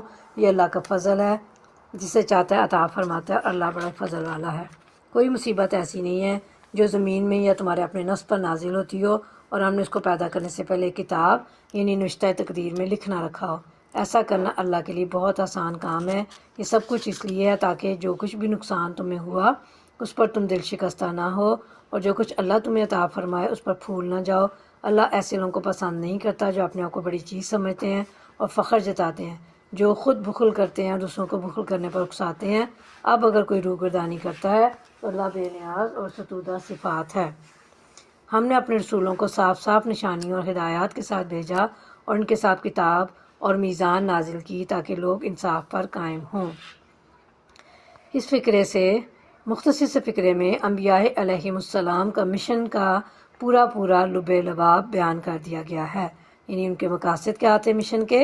دنیا میں جتنے رسول بھی اللہ تعالیٰ کی طرف سے آئے وہ سب تین چیزیں لے کر آئے تھے: بینات یعنی کھلی نشانیاں، روشن دلائل اور واضح ہدایات، دوسرا کتاب جس میں وہ ساری تعلیمات لکھ دی گئی تھیں جو انسانوں کی ہدایت کے لیے درکار تھیں تاکہ لوگ رہنمائی کے لیے اس کی طرح رجوع کر سکیں، تیسری چیز میزان یعنی وہ معیار حق و باطل جو ٹھیک ترازو کی طرح تول کر یہ بتا دے کہ افکار، اخلاق اور معاملات میں افراط و تفریط کی مختلف انتہاؤں کے درمیان انصاف کی بات کیا ہے۔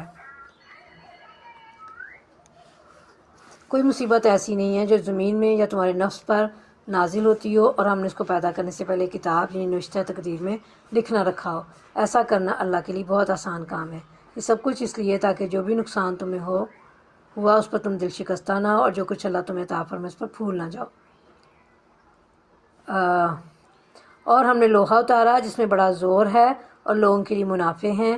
یہ اس لیے کیا گیا ہے کہ اللہ کو معلوم ہو جائے کہ کون اس کو دیکھے بغیر اس کی اور اس کے رسولوں کی مدد کرتا ہے۔ یقیناً اللہ بڑی قوت والا اور زبردست ہے۔ انبیاء علیہم السلام کے مشن کو بیان کرنے کے فوراً بعد یہ فرمانا خود بخود اس امر کی طرف اشارہ کرتا ہے کہ جہاں لوہے سے مراد سیاسی اور جنگی طاقت ہے، اور کلام کا مدعا یہ ہے کہ اللہ تعالیٰ نے اپنے رسولوں کو قیام عدل کی محض ایک اسکیم پیش کر دینے کے لیے مبعوث نہیں فرمایا تھا، بلکہ یہ بات بھی ان کے مشن میں شامل تھی کہ اس کو عملاً نافذ کرنے کی کوشش کی جائے اور وہ قوت فراہم کی جائے جس سے فی الواقع عدل قائم ہو سکے، اسے دھرم برہم کرنے والوں کو سزا دی جا سکے اور اس کی مزاحمت کرنے والوں کا زور توڑا جا سکے۔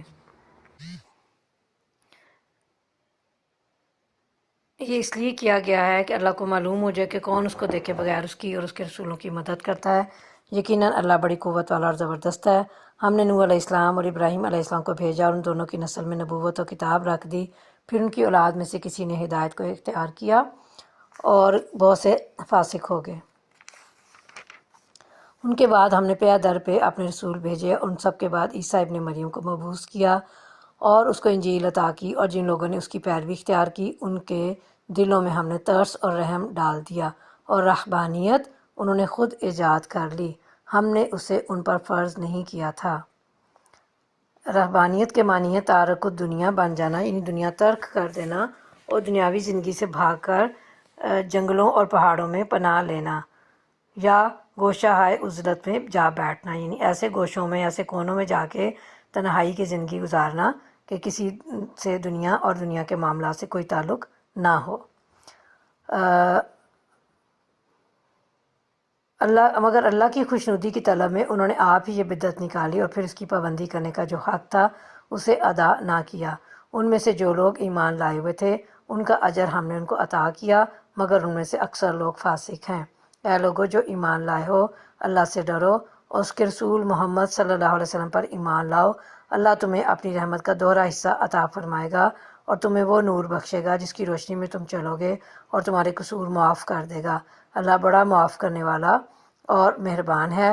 تم کو یہ روش اختیار کرنی چاہیے تاکہ اہل کتاب کو معلوم ہو جائے کہ اللہ کے فضل پر ان کا کوئی اجارہ نہیں ہے، اور یہ کہ اللہ کا فضل اس کے اپنے ہی ہاتھ میں ہے، جسے چاہتا ہے عطا فرماتا ہے، اور اللہ بڑا فضل فرمانے والا ہے۔ اللہ بڑے فضل والا ہے۔ وما علینا الا البلاغ المبین، صدق اللہ العظیم۔ الحمدللہ رب العالمین۔ پارہ نمبر 27 ہمارا مکمل ہوا۔ انشاءاللہ تعالیٰ کل ہم پارہ نمبر 28 شروع کریں گے۔